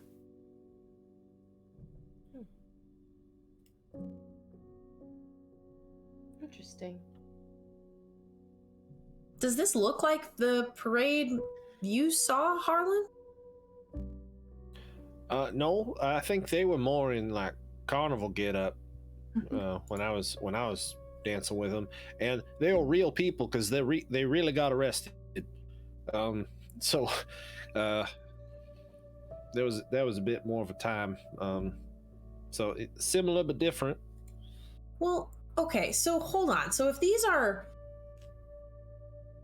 this definitely not Ghost is looking for his wife. So are these parade people looking for something? Is it like memories of parades past, or what is? Maybe his wife's in the parade. Oh, that's a great idea. You should join the parade. Oh, They're going in Is a that- direction. so they are. I mean, so are you though, and you've been terribly acquiescing. Yes. Oh. But I they mean, have to they're- know where they might know where they're going. We don't. Maybe they They're also will. having fun. Well, I mean, I understand. And Madeline loves having fun, so maybe. Listen. You know what? You're right. I think I'm gonna go check it out and see what happens. Thank you. Good luck. Good luck. Have a good time. luck. Thank you very much. Goodbye.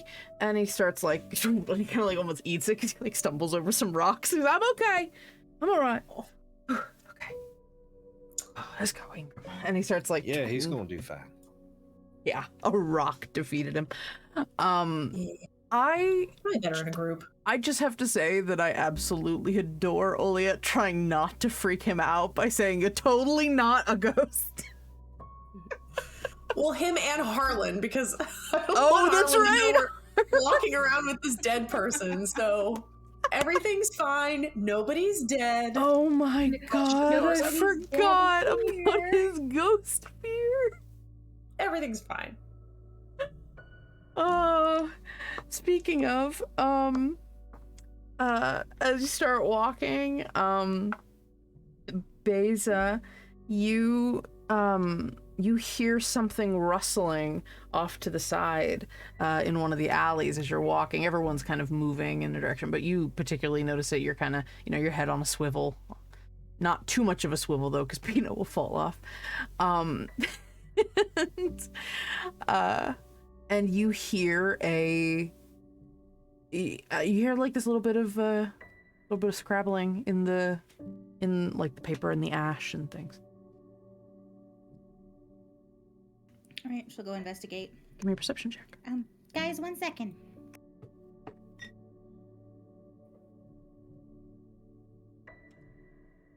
I like 5 more blocks till the bird. Nick jumped a rooftop. 18. 18. Great job. You glance down the alley, and there's like some shadows because it's all overcast now. You realize it's not nighttime anymore. Again, it's that idea of like not being aware of the passage of time. And you see down the hall or down the alley a flicker of dark shadow sort of creeping down the alley. Then out of We sight. got shadows, and she's chasing after it immediately. Oh shit, okay. Is anyone else following? Yep. Mm-hmm. Rush. You all start running down the alley. Give a holler at the owl. We're going this way. What do you want me to do? You want me to like just catch it or what? Yeah, Or follow, if I it's don't willing to come back over to our direction, then bring it back over our direction. And Nikki puts her fingers in her mouth and just whistles really hard. Actually, I'm curious about how she would do an animal handling check. Okay. And she whistles really hard, and the owl just like This is rude. just kind of shakes out, and it's like, dude, I wasn't trying to. Are you a god? As you're all running the other direction, she's got it handled. Someone asks you if you're a god, you say yes. yes. Oh my god, Nikki, you can't just ask someone if they're a god. That was the other thing that was in my head. I wasn't sure which way I wanted to go.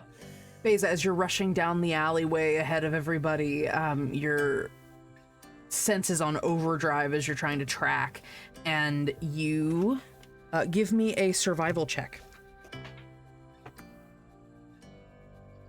What is with that? Rolling nothing but 7s today. Not that I've been rolling that much.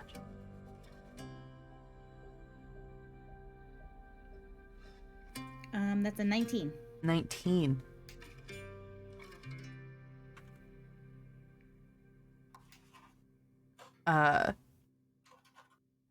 You make like a skid turn down the alley just in time to catch a glimpse of this shadow disappearing into a shadow.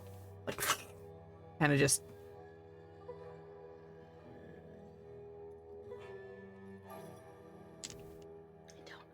start marching quietly down the alleyway.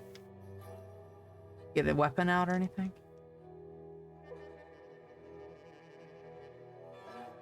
I think she would. This music's great. Walking quietly. I feel like she should have spurs on. Yeah. As you're walking down, give me another perception check. Does it seem like the Full hunt mode. landscape is changing as we're moving and following Beza? No, you're still in the ruins. You're just like running around. It's like an urban Another 18. decay. My dice likes me tonight. I said urban decay, and my brain just went, that's a store. Makeup. Makeup brand. Urban cowboy. Urban Outfitters. Yeah, so urban decay is the, like, anyway. You have your sword blade out, the one that's been blessed by the Kenzie, right? And you see, you're pretty sure you know where it jumped in, where it jumped. And there are these, as you're walking, you also notice that there are occasionally what you think are statues, but you then realize that they might be like I said, kind of Pompeii-ish ash figures, like trapped in a moment of their demise or something. But they're just doing like very casual things. It doesn't look like they're in any sort of trauma. It looks like someone eating a sandwich or somebody laughing at somebody else. They're just like trapped in a moment.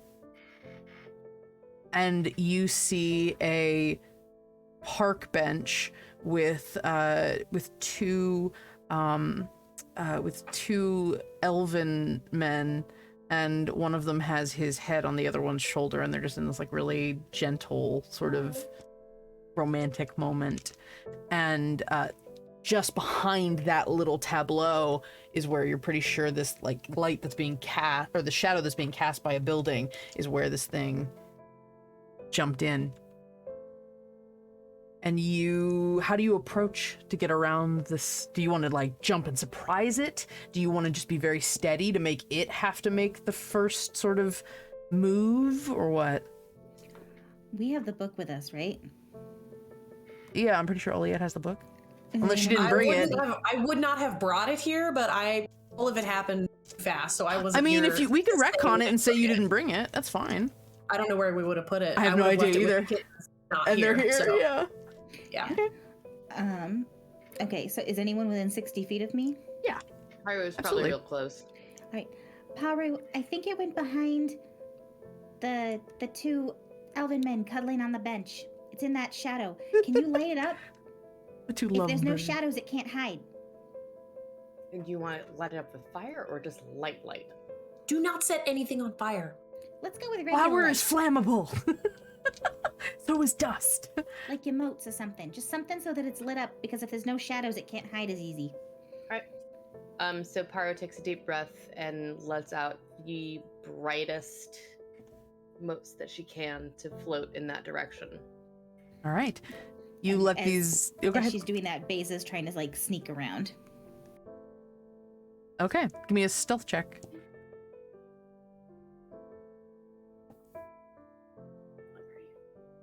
Since we're surrounded by ash and ruined stony buildings, do I Uh-huh. have advantage? Yes, you do have advantage. As Beza just almost disappears amongst the ruins. Yeah, that's gonna be a 24. 24. So you start sneaking up. You get very quiet, very low to the ground, which is impressive because you're already very low. And Paru, you are directing these motes of light to start drifting over, and you watch as the shadow being cast by this building is slowly creeping, almost like a sundial, slowly moving away. And as it crosses the two lovers on the bench and then passes over, you hear this hissing howl that comes out of whatever's on the other side of. But he was on the bench. Sorry. This hissing howl coming from a creature that runs on all fours out from behind the bench, sort of hissing and shaking his head, and you see it looks like a wolf. A black, shadowy wolf that you actually recognize. It's Kushiel, Ravenovia's dog, wolf companion. And he's just like, and you see like the red glowing eyes of the wolf, and it's a little see-through as the light is shining near it, and it just does not like that whole situation. Beza lowers her sword but doesn't put it away. Kushio? And it sort of cocks its head and looks like it's taking stock of who all's around. The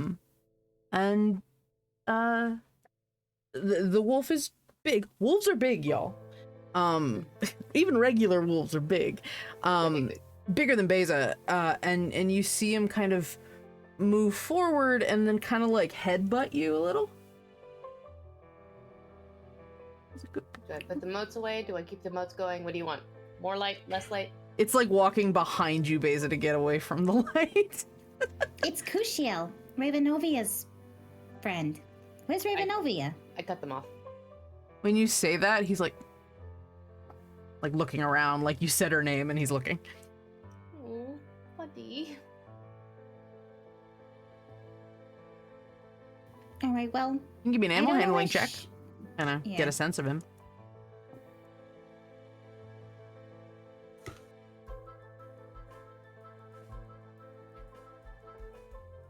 Ten. 10. He is a wolf, but he's also like not quite a creature of the material world. Seems like he's also kind of a shadow creature. So it's not quite the same as like dealing with a dog or a wolf or like an actual wolf. So you're not quite sure what his deal is, but he does seem to be very responsive to language. like you assume he sort of understands you to some degree. And he sort of as he's behind you, kind of avoiding the light motes, and Paru's letting them go. Yeah, Paru immediately cut them off. So yeah, you cut them off.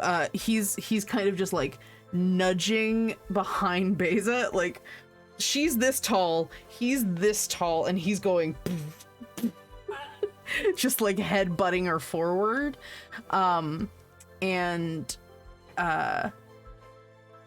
And then he sort of like slips away from her and turns back around, and he seems like he is trying to get you to follow him. You want us to follow you? And does this little like almost a play bow, like a little. And then, I mean, I'm pretty sure he wants us to follow him, but I don't know where he's gonna lead us. But I mean, everything was fine last time. I could I could ask him if that's. I believe in you, Harlan. You can do it. my God. You can do it, buddy. Talk to ghosts. I mean, talk to ghost dogs. I mean, talk to dogs. Talk to beasts. Like, what are you gonna do, Harlan? It plays like a kind of a weak chord on the bandor, just like, and like casts speak with animals. Amazing, amazing. How much is that doggy in the window? Ding, ding. So yeah, comprehend and verbally communicate with beasts for 10 minutes. Awesome. So, you see, Kushiel sort of moving back and forth, and for the purposes of this, because this is just too good, we're gonna say he's enough of a beast that you're able to communicate with him. And to some degree, Harlan, the fact that it works might assuage your fear a little bit that he's just a straight up ghost. But that's up to you. It's a poppy. Good boy. Good boy. That was way better. That's fine. Hey, hey, My fucking heart.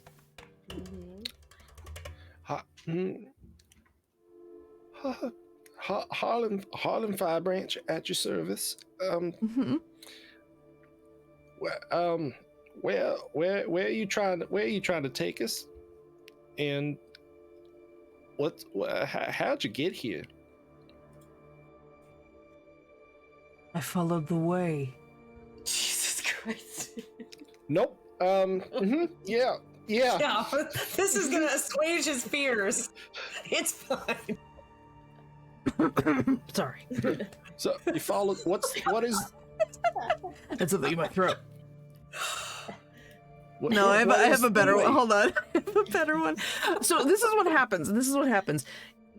Speaking to him, because he is not, strictly speaking, an animal, this idea of speaking to this creature, you're almost like informing what it sounds like in your head, and it gets really scary, but then it starts petering off a little bit and starts becoming something a little less horrifying. So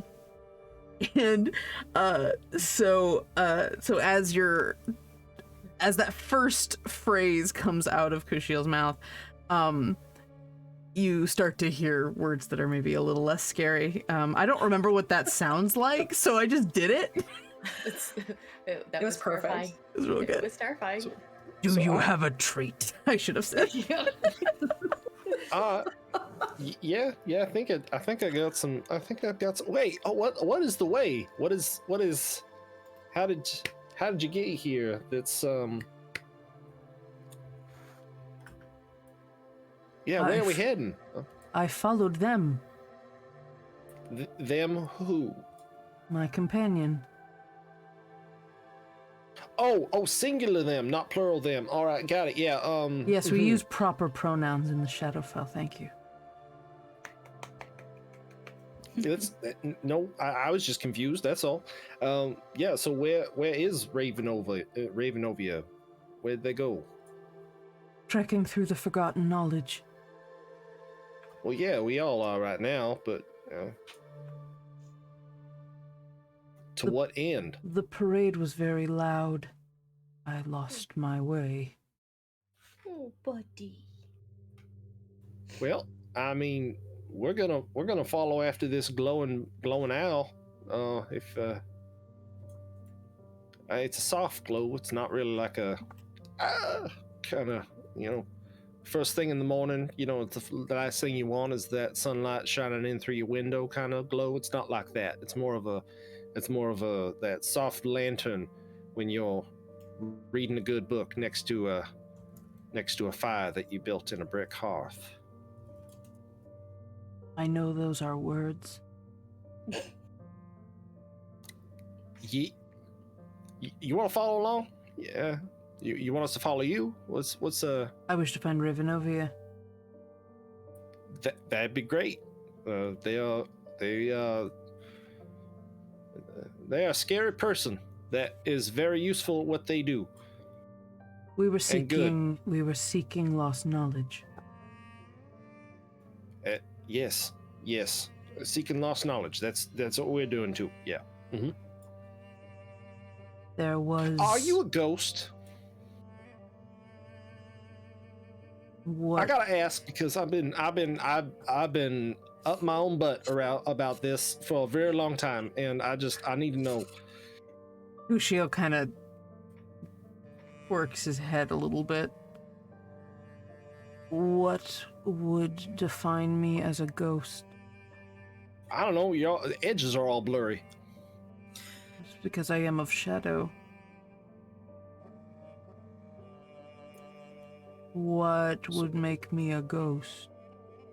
If you were the returned soul of the recently or not so recently departed, that would qualify, I'm sure. He slowly trots up to you, like, kind of.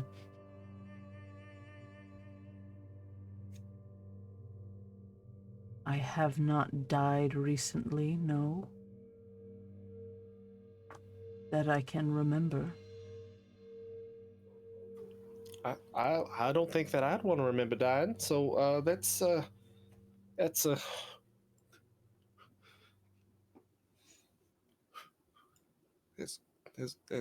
good for me.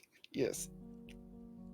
As you like pat him, it's like almost tangible. Like it's almost a solid dog. Your hand goes through a little bit, and when it pulls away, there's like these little tendrils of smoky shadow that come off him, but it's like close, almost a dog pet. He does also kind of like, almost imperceptibly like kind of lean up into it. Okay, all right. Yeah. Well, let's go find lost Ravenovia knowledge.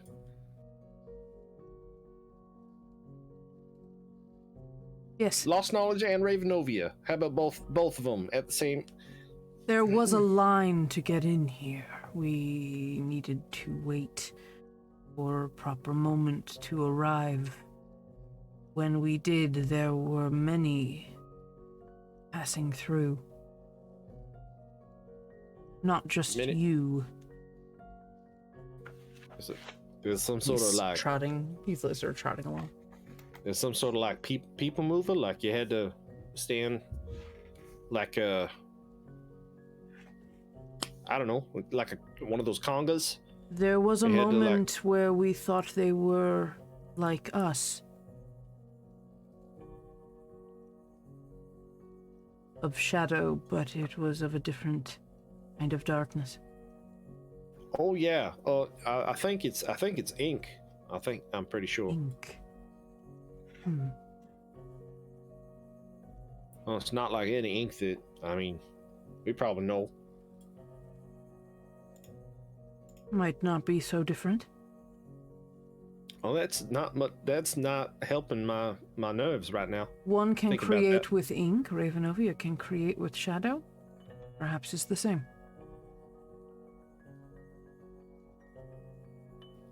I had not. He kind of like hops onto some stuff. He just looks like a dog who's traversing an urban landscape. Hops over a box. You're like, oh, he doing puppy parkour.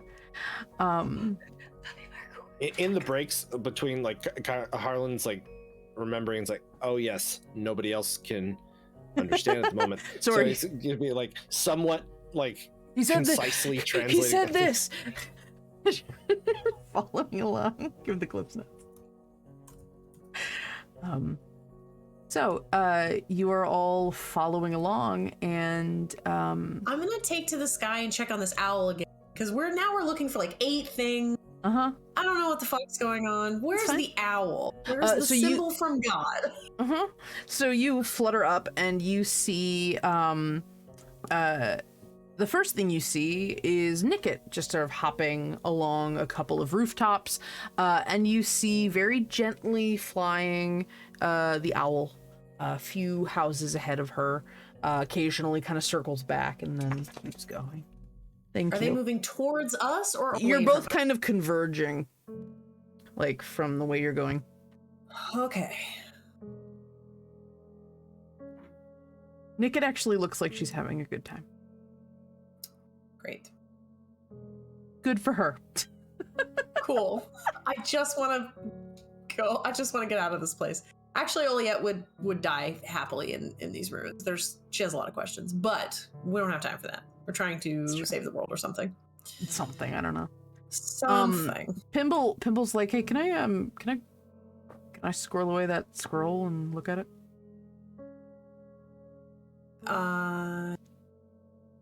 Don't see Just want why to read it. not. Figured maybe I can help. I'm not doing anything as an NPC, so I figured I could help. Sure. His nose starts bleeding. You hear static. Sure. I will hand it over. I don't know why I have the heebie. I don't know Can I do why a either. check? I Yeah, don't know sure. Why all of a sudden he wants to see this thing? Because This late in I the wanted game. to let the Harlan puppy conversation happen. Sure. You can do an insight check. It's fine. I don't know why. No, go for it. It's fine. It's not that good. Man, It's if I rolled with it every time a player got the 18. heebie-jeebies from something I did, I'd have such mean a lot games. of stuff happened in my defense between then, not just the puppy conversation. I understand. And he's like, "Oh, hey, can I have that super you're just hanging on to? Is that cool?" Angela activates Yes. ADHD plotline.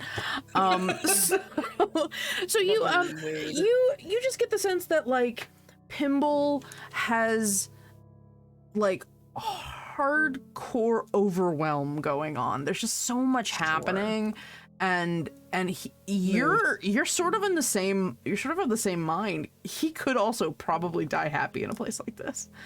This is a dangerous place for us, my friend. It's like that Twilight Zone episode. There's finally time. And neither of you wear glasses, so you're doing good. Yeah, I'll give it to him. Yeah, and so he opens it up and he sort of like trails a little in the back as he's trying to read and walk at the same time. As he's going through. Let me see how well he investigates while walking. Okay. If it helps, I'll link an arm through his so Sure. I steady him while he walks. I appreciate that thing. And he starts moving. I plumb forgot about the Tides of Chaos that you rolled, Kyle, because it's very important and it's very good. Great. As you're all walking with Kushiel, and you hook an arm into Pimble's, he's like, "Oh, thank you." And he glances up and he sees Harlan and he just puts the scroll down and has a look of daggers across his face. As anyone who's around Harlan notes that there are these little motes of light around him, And you realize after a moment that it's not that there are motes of light around him, it's that he's reflecting light because, as it says in the sheet here, the caster sparkles as though dusted with glitter. Amazing. He is now Pimble's beard, but blue. Amazing. Oliette, What? That's a good look. your boyfriend is Yes. cramping incredible. my style. Oh, well, listen. Imitation is the most sincere. He flattery. is You quite understand. literally outshining me right now. No. And I'm suddenly- like giving eyeballs to Harlan while I'm like, no. Haru starts making little blue motes, just kind of like ever so slightly appear behind Harlan to give him like this blue halo effect. Because she is a shit. Odd. You are sparkling as if you are covered in glitter, so Harland, as much as you want, it's not coming off. It's Well, just it's probably there. the dust that's making him sneeze. Probably, he but just it's doesn't realize it's psychosomatic. You just like think you're sneezing in glitter. Amazing. It's like a And- little halo over his head. And little For blue. some reason, Harland is now just one of the aliens from Earth Girls Are Easy. Oh no! You're just Jeff Goldblum. He's the blue one, right? I think. No. I hate that I know enough about that movie to just kind of rattle information. I luckily don't know any character names, so that's good. I feel more valid not knowing those. It was either Jim Carrey or I'm blanking on the other actor's name. One of Damon them was, Wayans, I like think. Blow or something like that. God.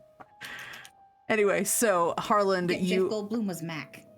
Oh my god. I'm so sad I know this. That's two Macs that are aliens that seem like they would be good friends. Anyway. So, I don't know what happened there. Anyway, Harland has begun to glow and let off these little, almost mirror ball motes of light against the wall as you all are walking, and Pimble is glancing through his notes. Or glancing through the scroll. The sounds of the parade have started to fade in the distance. And as you are, that was a fun voice sound change. Let me see who's. Ooh, I love it. Every so often, Paru, you've got the highest passive perception. Every so often, as you're walking by down the alleyways, you see what you swear is a tree, like a dead tree.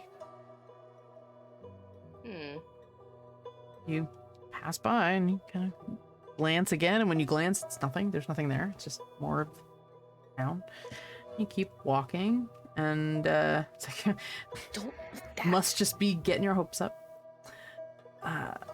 as you're walking. And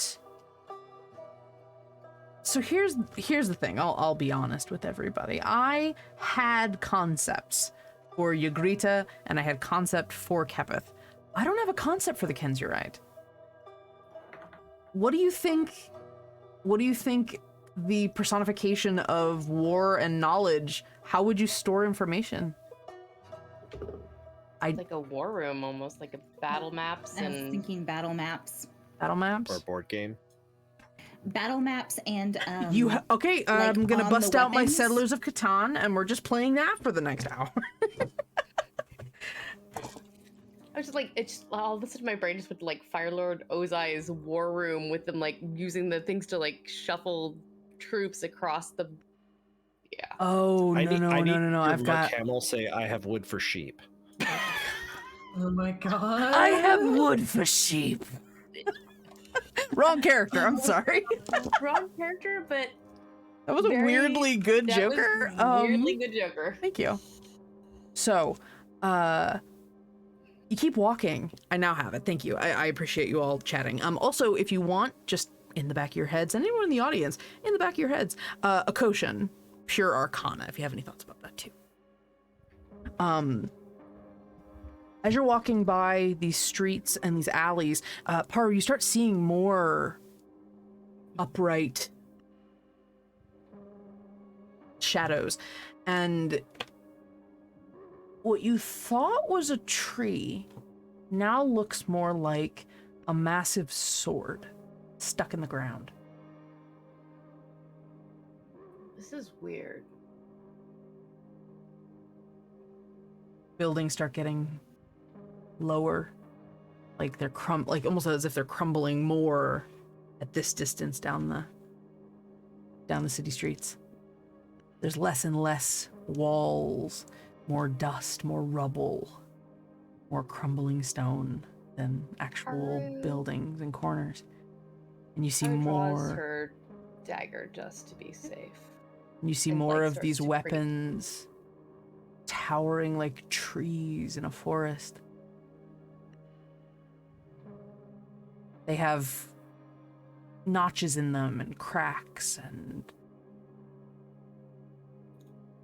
warping and rust pit hole. They all look well worn. Some have dried, dark splotches along them. You can only guess what that's probably.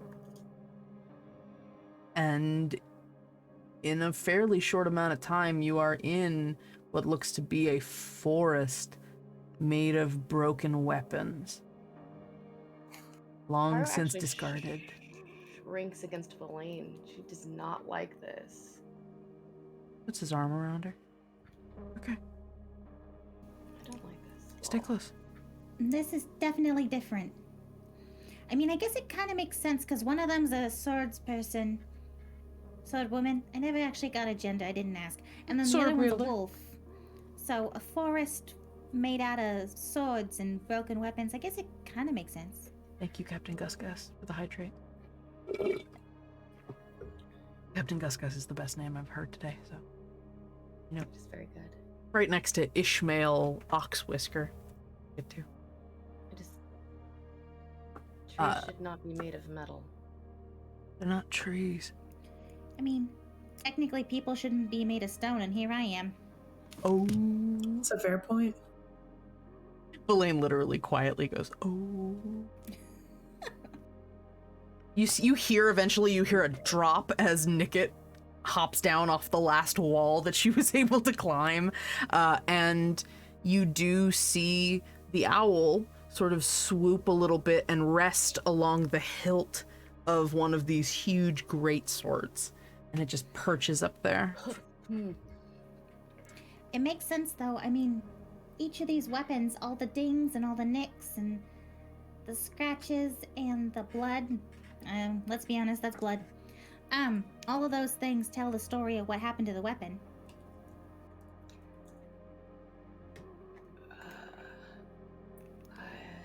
It's like the knowledge and history of the weapon, I guess. The owl quietly nods to you.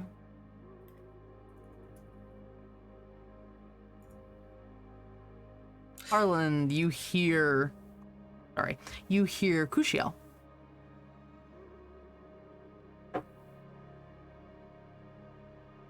Forest of the Last Judgment. The realm of broken weapons. The afterlife of anything forged to kill. So these are all dead weapons, like they're not. Right. So it's like it's an ossuary. I know that word. I heard it once. I saw it in a book. I mean, It is a history technic- of war, conflict. technically, does that mean I'm gonna end up here? I don't think that you were made for war, though. I don't think that you were crafted solely for violence. I mean, yeah. Solely for violence. You were If you crafted would- to protect, not kill. It's not impossible that a record of you would end up here, even if That's your true. form isn't here. Yeah, you probably cause a lot of the nicks that we'll see on all these weapons and armor and stuff. You know. I know we've fought a lot of people, but there's no way I caused all the dings on all of these weapons. Oh, I didn't say that. Everybody give me a perception check. Nat 20. Nice. Oh, that's so appropriate. 10. So 25. 25. My nat 20 is a 25. I rolled 15. Oh my god. How did Harlan Noliet do? Wisdom is not my high stat. I don't. You don't have to I think roll. is gonna go up and perch next to the owl and try to get a better understanding of the landscape and see if there's Sure. anything that looks different. It is foggy. What was originally like this sort of slight snowfall of ash and broken pages is now more of a fog. It's not good. You can see the outline. It's an 8. 8. It's It foggy. looks like It's foggy. Swords. Yeah, it's foggy, and I mean, not just swords though. You hear creaking and chains as you see a large post in the ground, and then what looks like a massive spiked ball just like gently rocking in whatever Nice. wind. Like huge lances, and this is stuff that's not just either. Okay, one of two things is possible. Either this is a larger than life situation in which all these things are exaggeratedly large, or this is a place that includes some very fucking big weapons. You're not quite sure what the reality of this place is. So yeah, you're just kind of like overwhelmed with what little you can see is a lot. What did Harlan get? I'm so sorry. Oh, a 10. I think he's 10? focused on talking to Kushiel. Yes. So Kushiel basically he's just telling you this idea of this mythical, legendary place.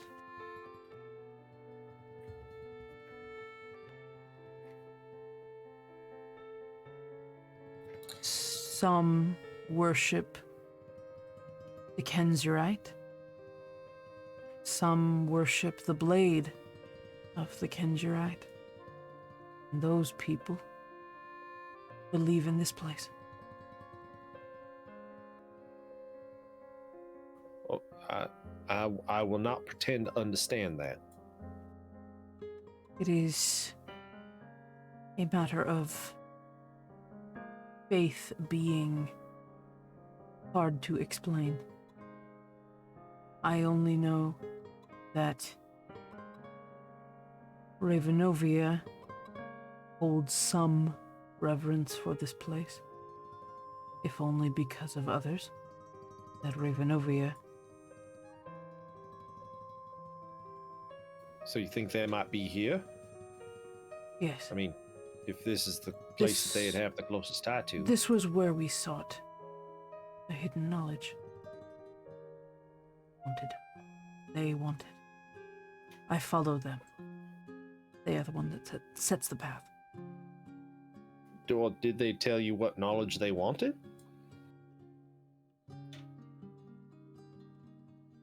A blade that was used long ago. For sentimental reasons. I mean, I think a lot of these blades are probably used for sentimental reasons. Not just any blade. Oh, there's like a specific one. Right. So, I mean, can you describe it? Because I mean, we might be able to, pick it up on our way where we're going, and then, once we meet up with Ravenovia, just say he is your sword that you were seeking, and best of luck. It was a helix blade. Twisted.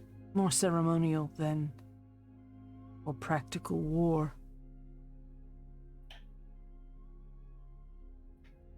Like the sword blade was like you Twice said, twist- twice forged and intertwined. So it was like a top, like spiral, like a top. he What are you Love it. talking I And love you have it. the pause going. So it's like a top. No, we'll say Kushiel, Kushiel shifts, and in this weird little moment of lack of conservation of mass, turns into a raven and does a little figure 8 in the sky, leaving a little smoke trail behind him to create what is essentially a helix, like spiral blade that sort of tips at the top with 2 blade points, maybe 3. Like Oni Link's sword from Majora's Mask. Is that Maybe, I don't know, but I'll post it in chat for you. all right? No, way cooler than Oni Link's sword. All right, cool. Yeah. And then eventually when he hits the ground, he shifts back into this big wolf. There's a big cloud of smoke as he just reappears in this canine form.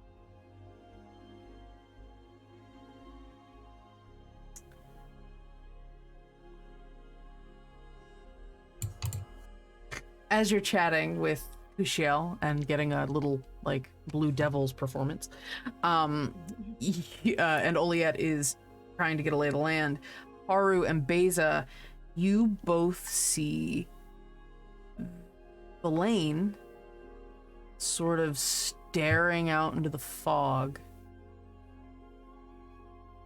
and a little hesitant, like a little anxious. He's kind of, his prosthetic is sort of flexing a little bit near where his blade is being kept. Well, his blade's being kept in his hand, so. You follow the view of where he's looking, and you both see a shadow in the fog,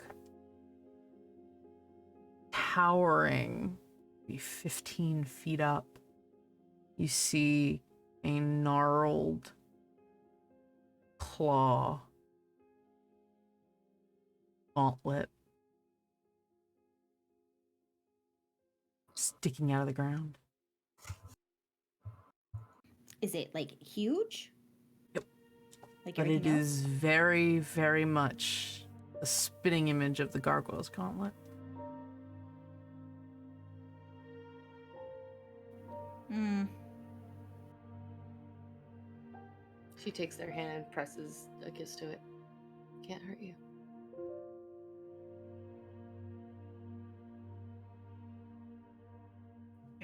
Yeah.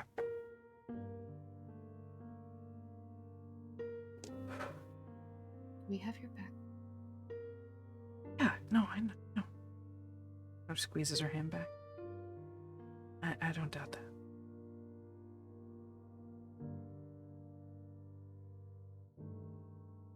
Do you want me to reduce it to rubble for you? I will.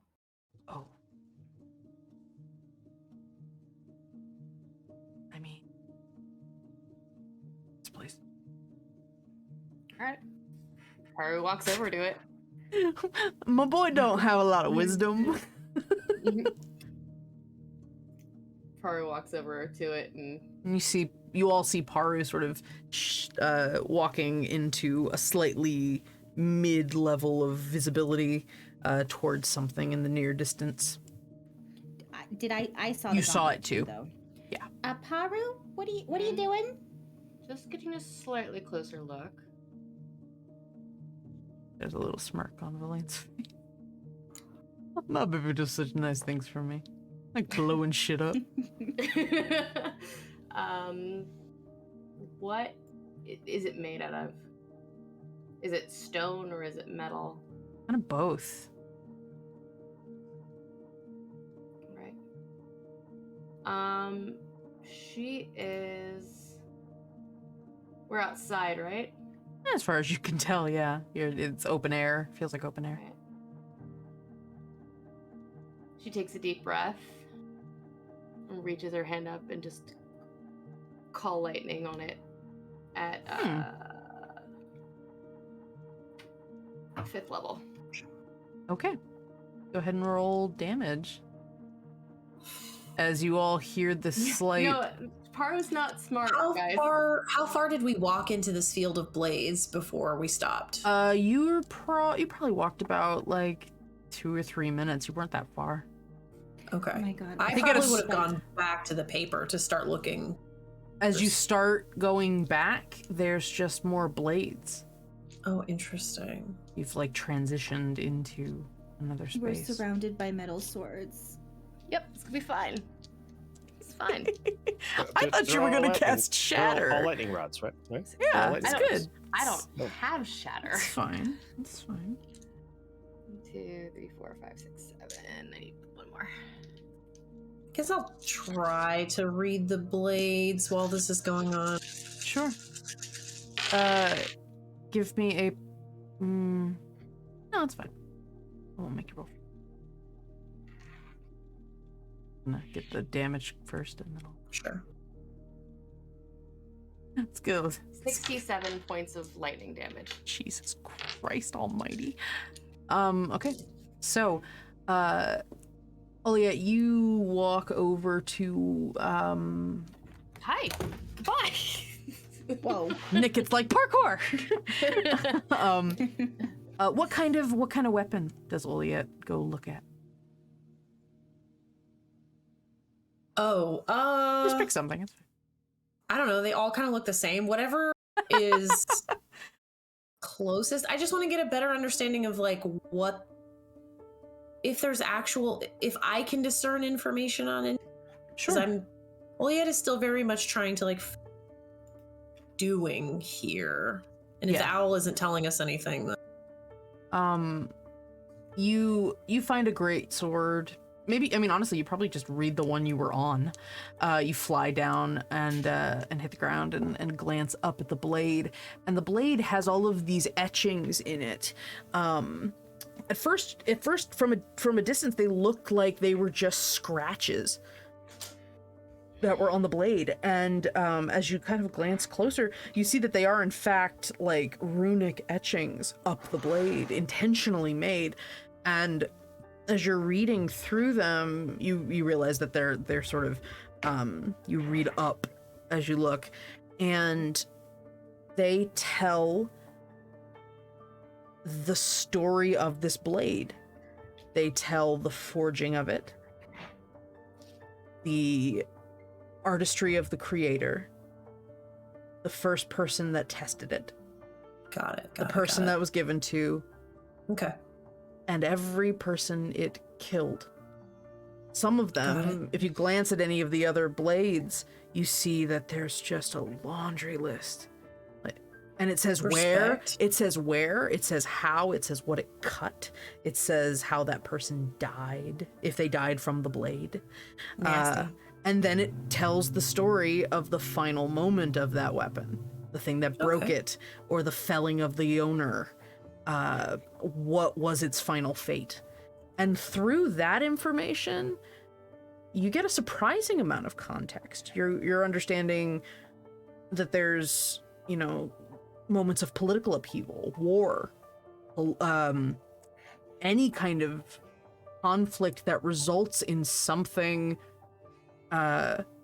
substantial changing, rebellions, overthrows, sieges, anything that could have been constituted as a violent act, especially one that took a life, would be here. Makes sense. The only things here are things that have taken life. Right. Okay. It's not unhelpful information, but it's very specific. Mm-hmm. Rather, it's a very specific lens by which to view history. You all start to hear rumbling in the sky. And right around the time you go, why is there thunder?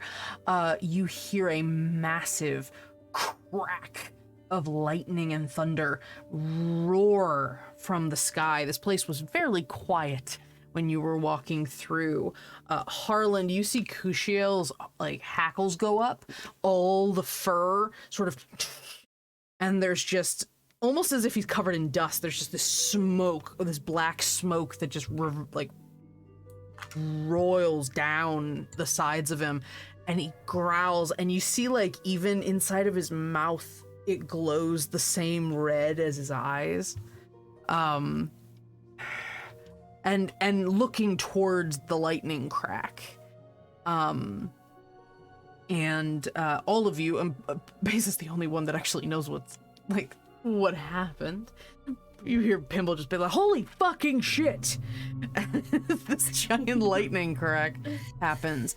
And Paru, you watch with some level of satisfaction as the flashes of light crash down on this huge stone gauntlet, and the lightning starts threading through the fingers, through the claws. Any little scratch, any little mark of blood or ink or resin that's caked onto this thing. Even you get a little glimpse in the flickering of light, much in the same way that when you understand what was on the shells, or you understood in the stars, or in the ashes of the dead city, you know exactly what this glove says and what it tells. You see a story in it, in that little instant moment of visibility. You see the crafting of, rather, you read of, we'll say you can have some level of visualization. You see the crafting of the gargoyle from stone, the writing of its purpose in ink as it seeps into the armor of the gargoyle, its task, its mission, the archivists who died at its hand.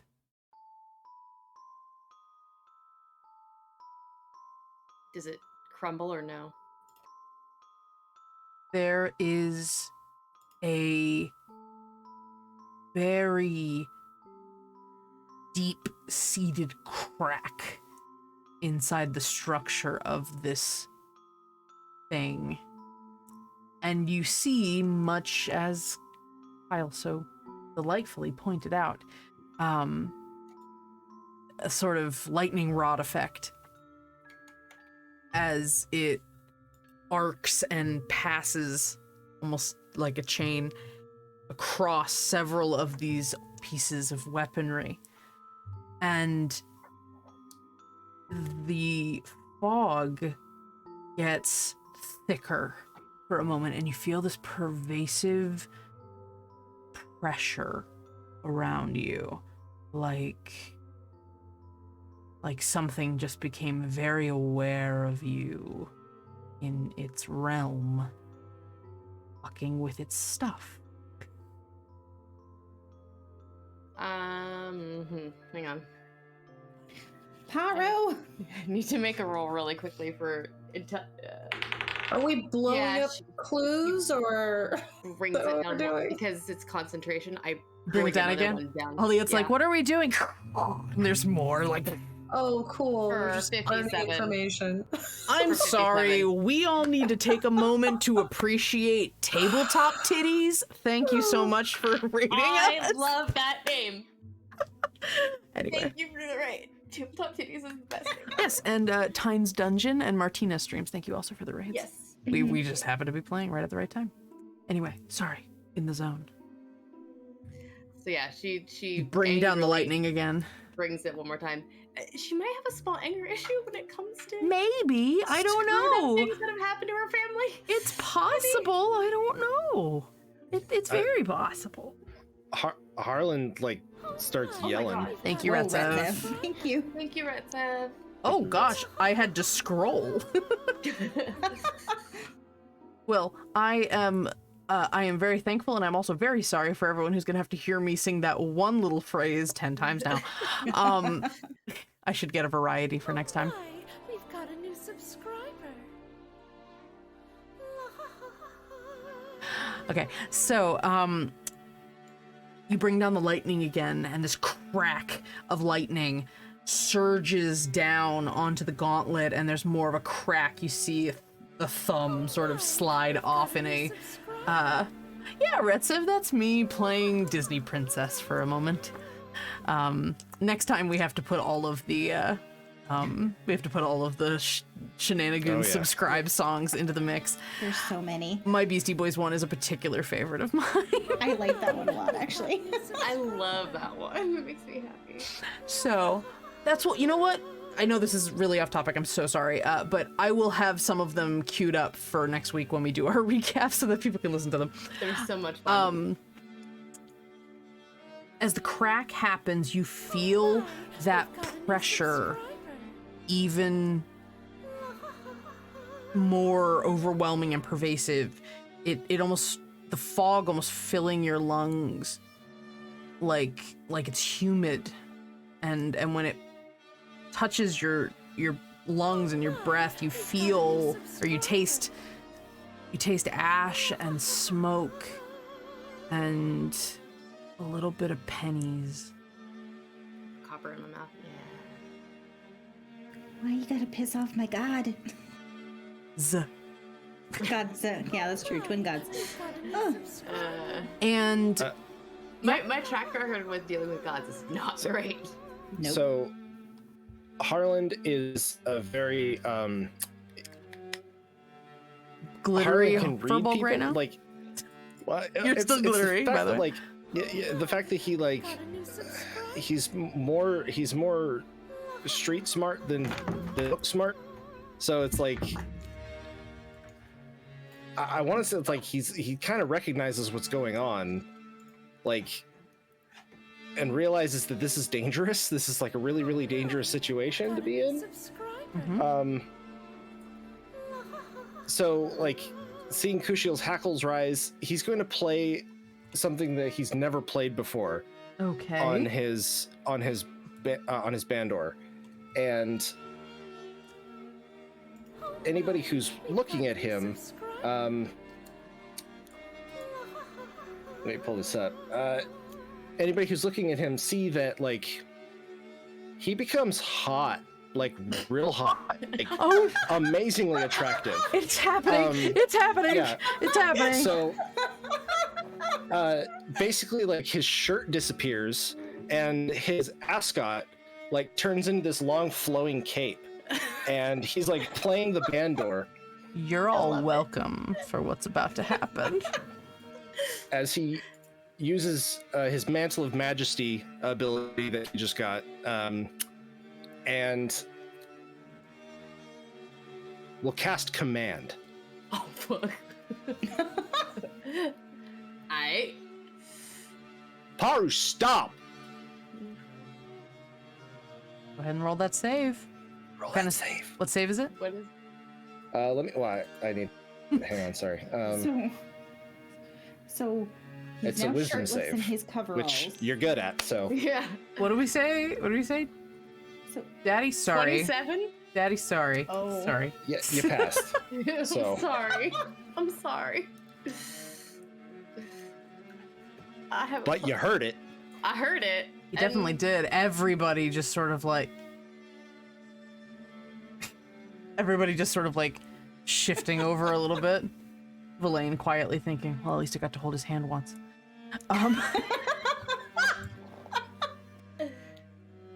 Even if I didn't know. Kyle, also, if you want to share that, what I made for you. Yeah. Please.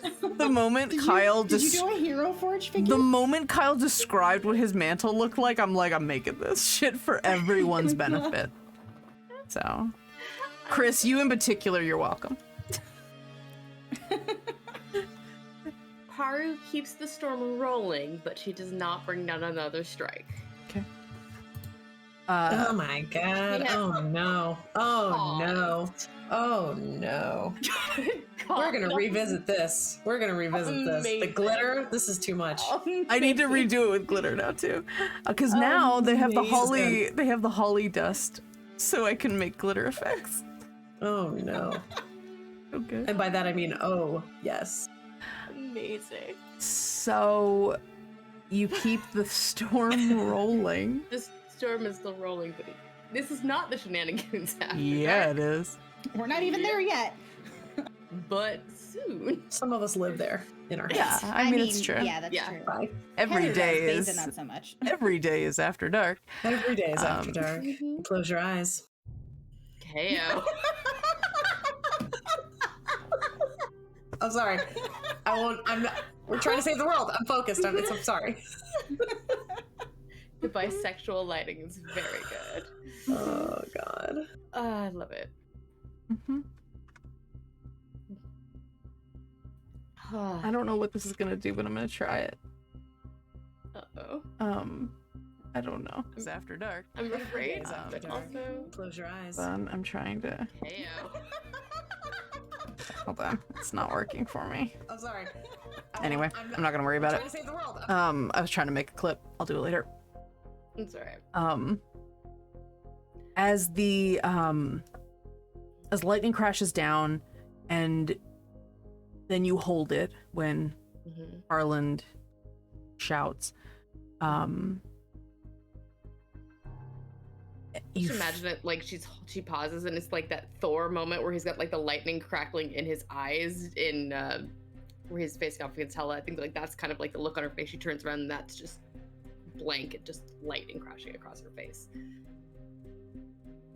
Verlaine rushes forward to kind of like pull you back from the lightning, as it's like it feels like it's crashing very close, and he's not very comfortable with that, so he's just kind of trying to pull you back a little.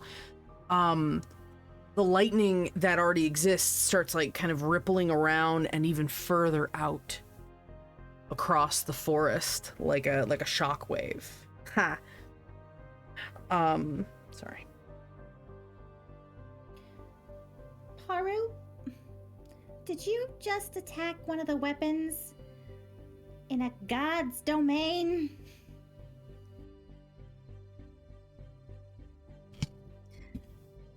You know, when you put it like that, it doesn't seem like the smartest idea I've ever had. Yeah. To be fair. Harland, Kushiel says next to you. She shall bring upon herself Rashni's final judgment. Oh no. Sorry, final judgment? What is how final is this final judgment? This is an afterlife, Harland. Barely final. Oh, Paru done fucked Y'all up. take my name off this reservation. I do not know this bitch. I'm not with her. I do not endorse this. I don't know It's, you. It's time we go. Like time. High time we go. We Oh my go. God. We You need to- we need hear a rumble and a as what's left of the clawed hand twitches Mm-mm. Mm-mm. Mm-mm. and just starts trying to slam down. I need Paru and Verlaine to give me dex saves. Oh Oh my god. God. Oh god, oh god, oh god. Didn't they Oh, like banish you also- what's his face? You also have a For doing bonus. You also have a bonus from Verlaine because he be a paladin. He got that aura. Yeah, he did. Paladin auras. I think it's a plus. You can use a reroll if you got I'm gonna them. use a reroll. I was gonna say, campaign's rapping, Tessa. Campaign's rapping quick. Let's go. Because that was a 5. Yeah, you also get a something or other. Use one more reroll. Because that was a 2.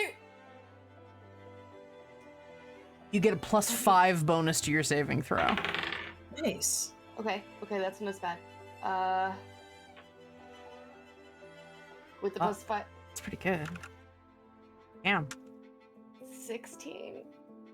not enough. What is your dex? It's a +2. It's fine. So as the claw, I have lots of. as it temporary slams down, okay. It's 20, 32 bludgeoning damage, which, I'm still at full see. HP. I'm just digging into the temp that I had. oh, you had temp? HP? I had 60 temp HP. Oh, okay, that's fine. Lillian also has a thing. He's got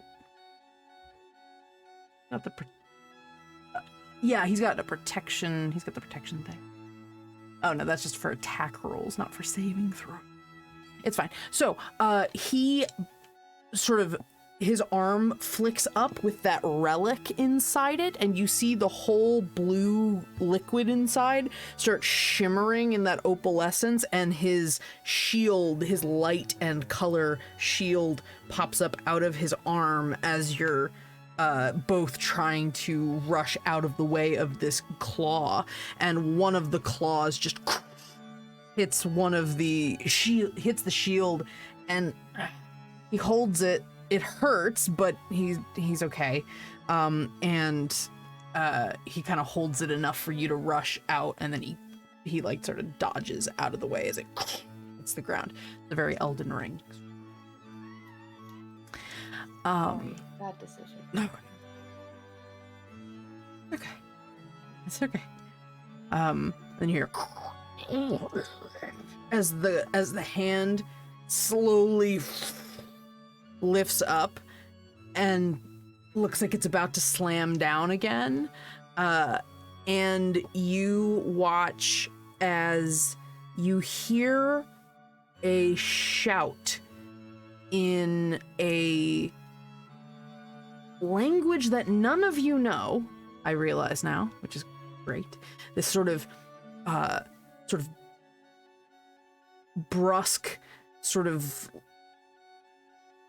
liquidy kind of language as you watch from the ground, from some of the piles of weapons that are around, the ones that aren't the big stiff, like tree-like ones, you see chains rip out of the ground from multiple directions and latch on to this gauntlet just as it's starting to slam down, and it like basically like latches to each of the fingers that still exist and just starts pulling and tightening back and holding this thing propped up.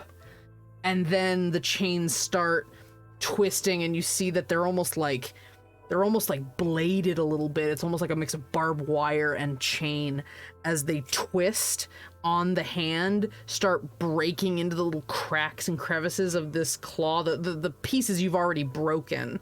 And as it digs in further, the chains just tighten, pull down to the ground, and you watch this thing fall palm up as it's being held. And there's this little... Elaine's just like, what the fuck? I think... Aparo dismisses the storm. She lets it go. Harland, you see Kushiel, like, sort of ears perk up. He starts looking around as you all see... And I'm giving out the hero moments tonight, like the badass motherfucker moment. You see through the fog, sauntering into view, walking on top of the gauntlet, a tall, pale, elven warrior goddess. It's very hard to describe Ravenova as anything else. That's fair. With a twisted sword in her hand, and there's just like shadow and smoke billowing out of it, and she just looks very unperturbed by the whole thing, so she does look a little irritated. Sorry. I get the step on me now. I get that. Right? It's like a condition. Once you have it, it's like you never... Pimble looks like, wait a minute, like, really? Looks at Oliet. Doesn't get that? That's what I was telling you earlier.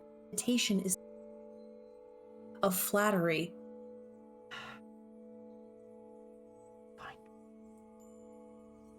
And Ravenovia steps off of the gauntlet, and the chains, like, it's still sort of trying to get up, and the chains are still holding it down.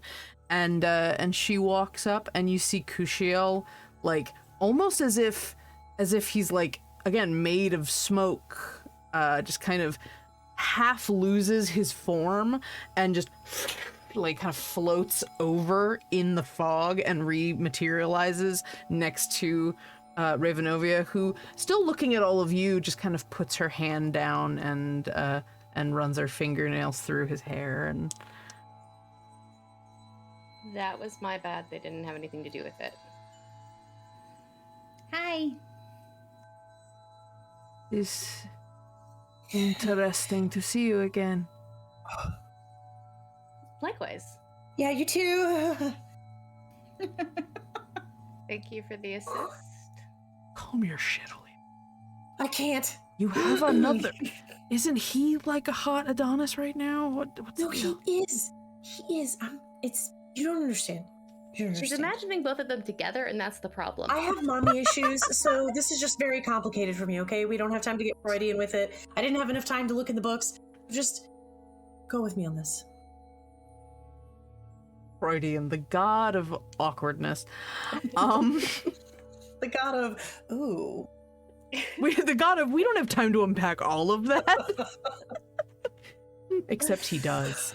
And Ravenovia, still like sort of stroking Kushiel's head, is saying, "Unexpected to see you here." Yeah. I mean, kind of same though. I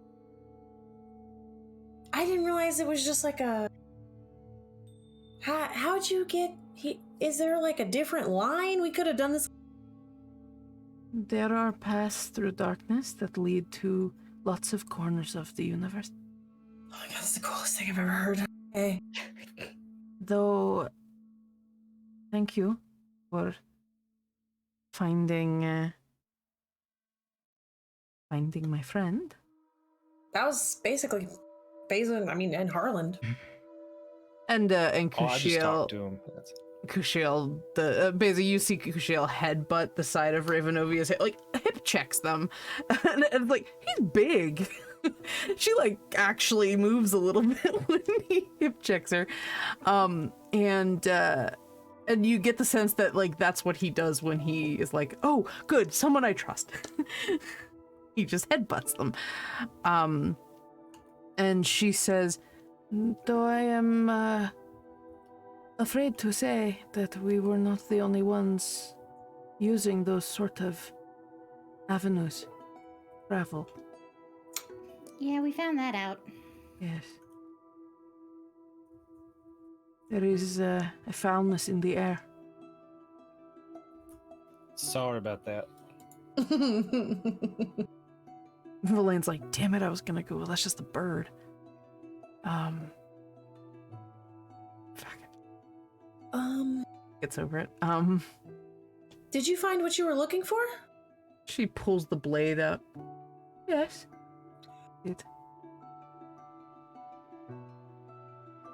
I assume you are still on the hunt. Well, we were. We're a little lost, maybe. We're. It is easy to lose sight of your quarry when there are so many targets abound, so to speak. Also, I'm not sure how safe it is for us to cross through the field of swords now that we potentially upset the person who runs the area. Oh, it Maybe is we could very possible. eject button or. What are you seeking? I have been through a few corners of this place. I might be able to help. I'll just look at Beza, I guess. I mean, my assumption would be that we're looking for any shadows that got in here with us that aren't you two. Because they aren't supposed to be here if they're who we think they are. Yeah, we gotta do a little. Or a lotta. Pests are never welcome in the stacks. Oh my god.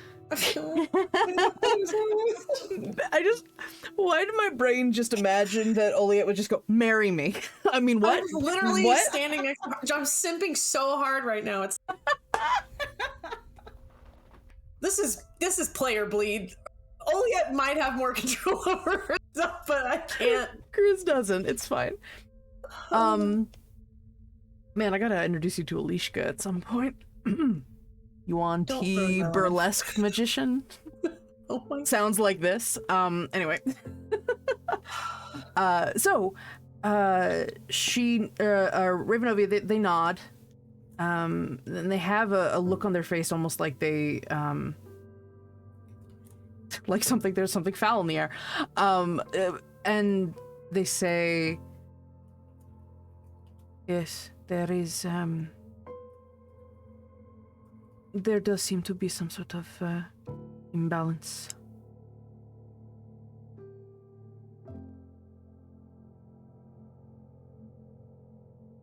And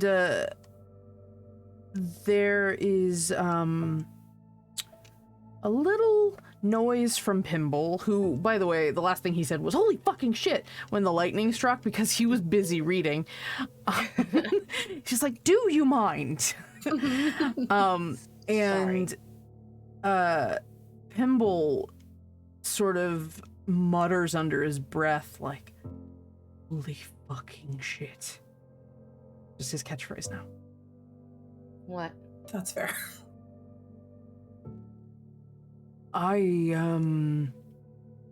There are things in here that are not fun. What, no, like- that's like kind of why I tests? tried to In make the it go scroll? explode. Yeah, you see him with the Doctor scroll in his visits. hand. Diary of the Wimpy Kid. I'm sorry, it sounded like you said diarrhea of a wound. I mean, but kinda. There is that smell in the air. Damn it. It's just word vomit, it's fine. Is that like reverse writing?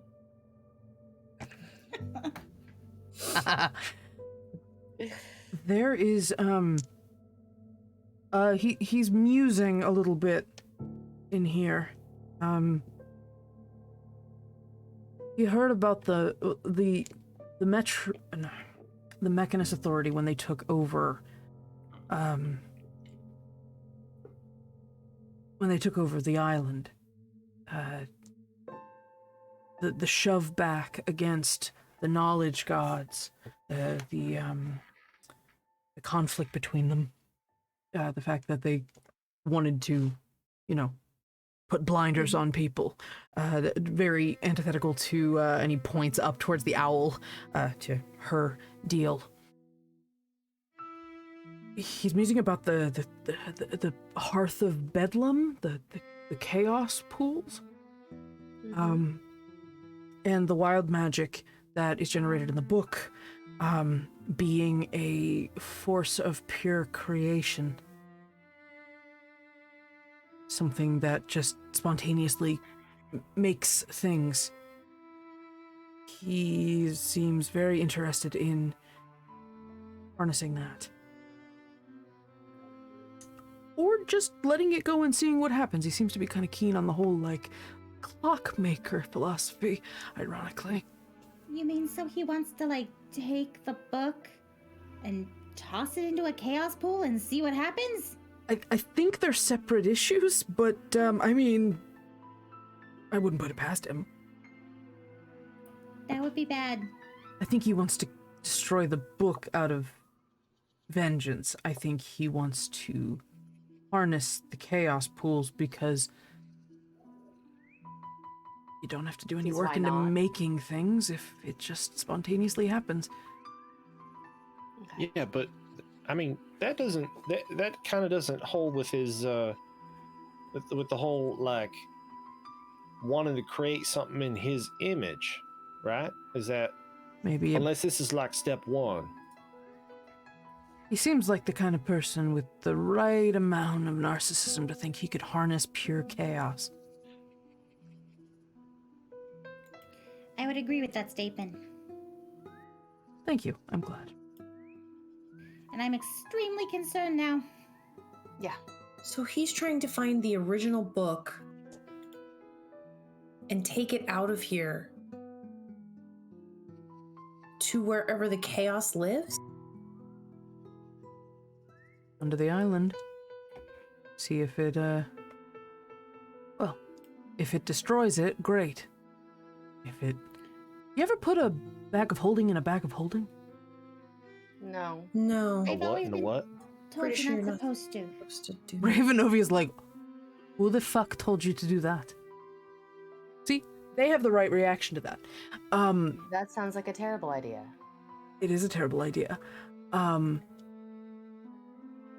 The idea of placing something within something else when they're both created of the same intention or the same energy type. He's so petulant, he's going to kill all of us. He's worse than you and me. And then And that's saying something.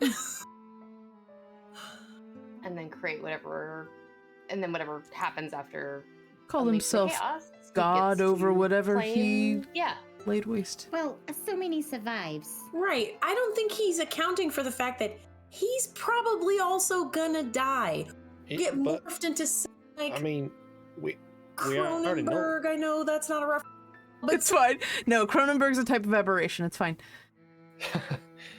But we already know that there's like pathways between the worlds. So I mean, what if he hides out in like the I don't know, the shadow subway while all the chaos stuff breaks bad, and then just comes out of it as soon as it wraps up. I mean, that he doesn't sounds. necessarily have to endanger himself. We know What he doesn't does- like doing that.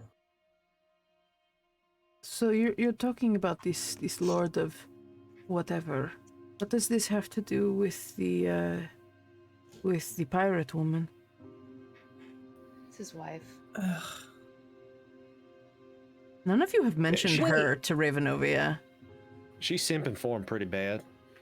There's nothing wrong with How do simping you for know somebody. about the It's a pirate form of woman? respect. She was one of the ones we passed on the way here, Oh sifting fuck, through where is she? sifting through the stacks. I can Where? take you. This is bad. Yeah, let's go. Could you take us to her right now? Probably. I very much want to end her. Very well. Yes. And she looks up at the owl. Mistress Yagrita, we would like a path, please. Oh my god, is that what we're supposed to do this whole time? I knew we were doing something. Just Just mind our Nobody please and asked. thank yous. Also, I'm very They work sorry on about- search engine logic. Oh my god. Listen, I'm they're sorry a about reference people's desk. facial boom. They can't anticipate what you need unless you ask them. It's fine. I'm not angry. I'm just joking. I know, I'm Everything's fine.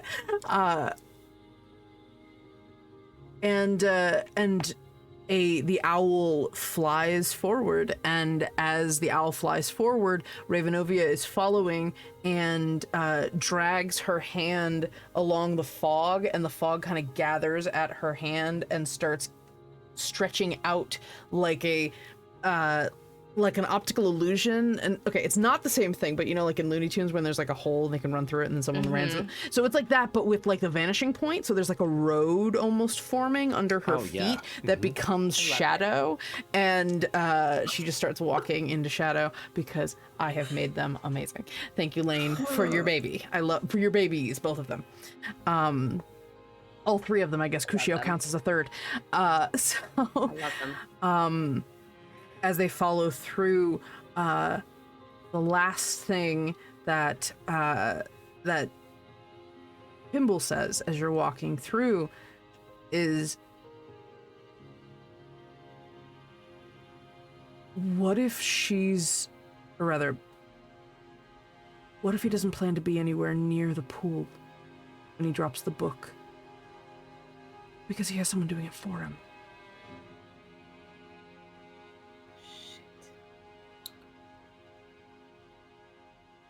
Well, then Harlan's theory holds up, and we have two names on the list instead of just.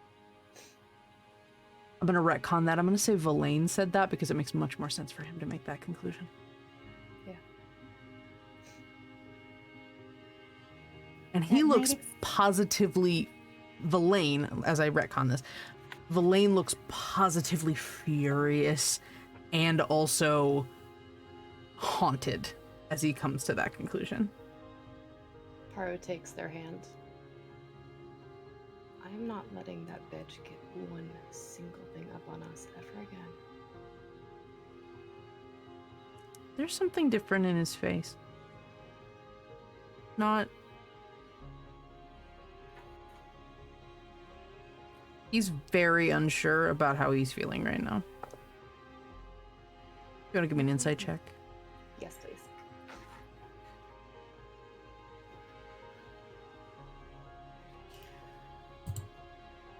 $26.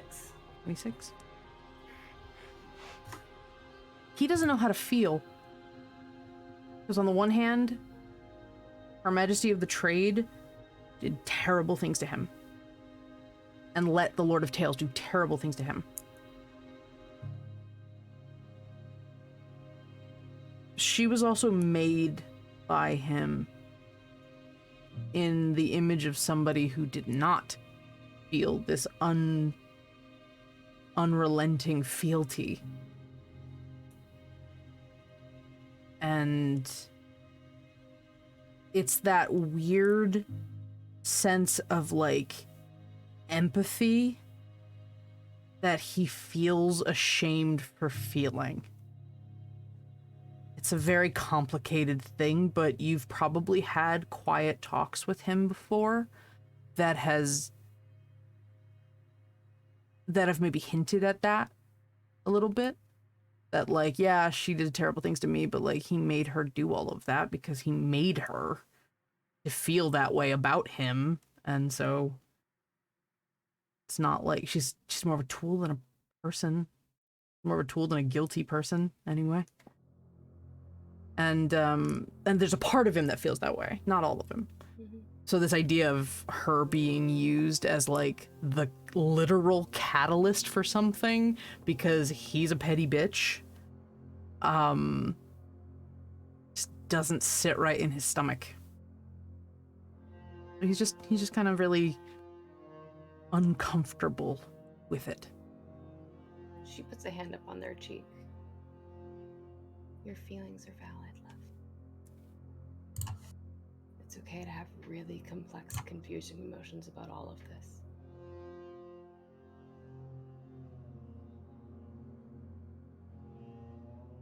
We don't have time for confusing. I know. We gotta stop her. Whatever happens, I'm by your side, okay? We all are.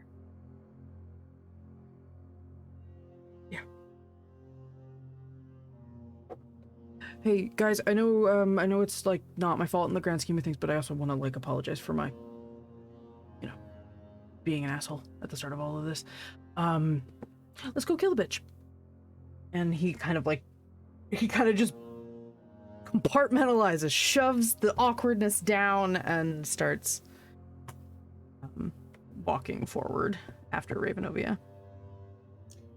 Strange question. How do you feel about riding a dragon into battle? Of people. Mm. Sorry. We'll stop there. Why not with that line? I was being serious because I was thinking about a new spell, but okay. Oh, I know. It was a joke. I know. I love it. That is where we will pause for tonight. That is penultimate session. What we're gonna do is next week we are going to have sort of a debrief, sort of, I guess, recap, chat, and hangout, and question and answer and stuff.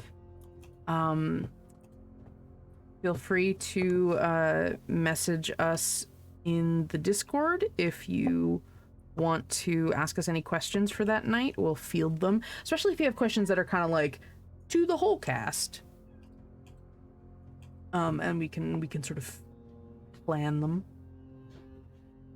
And And then, so that is, I don't have my calendar's not working. So that's next week, next Tuesday. The following Tuesday, we will wrap at our finale. Holy moly. It's gonna be interesting.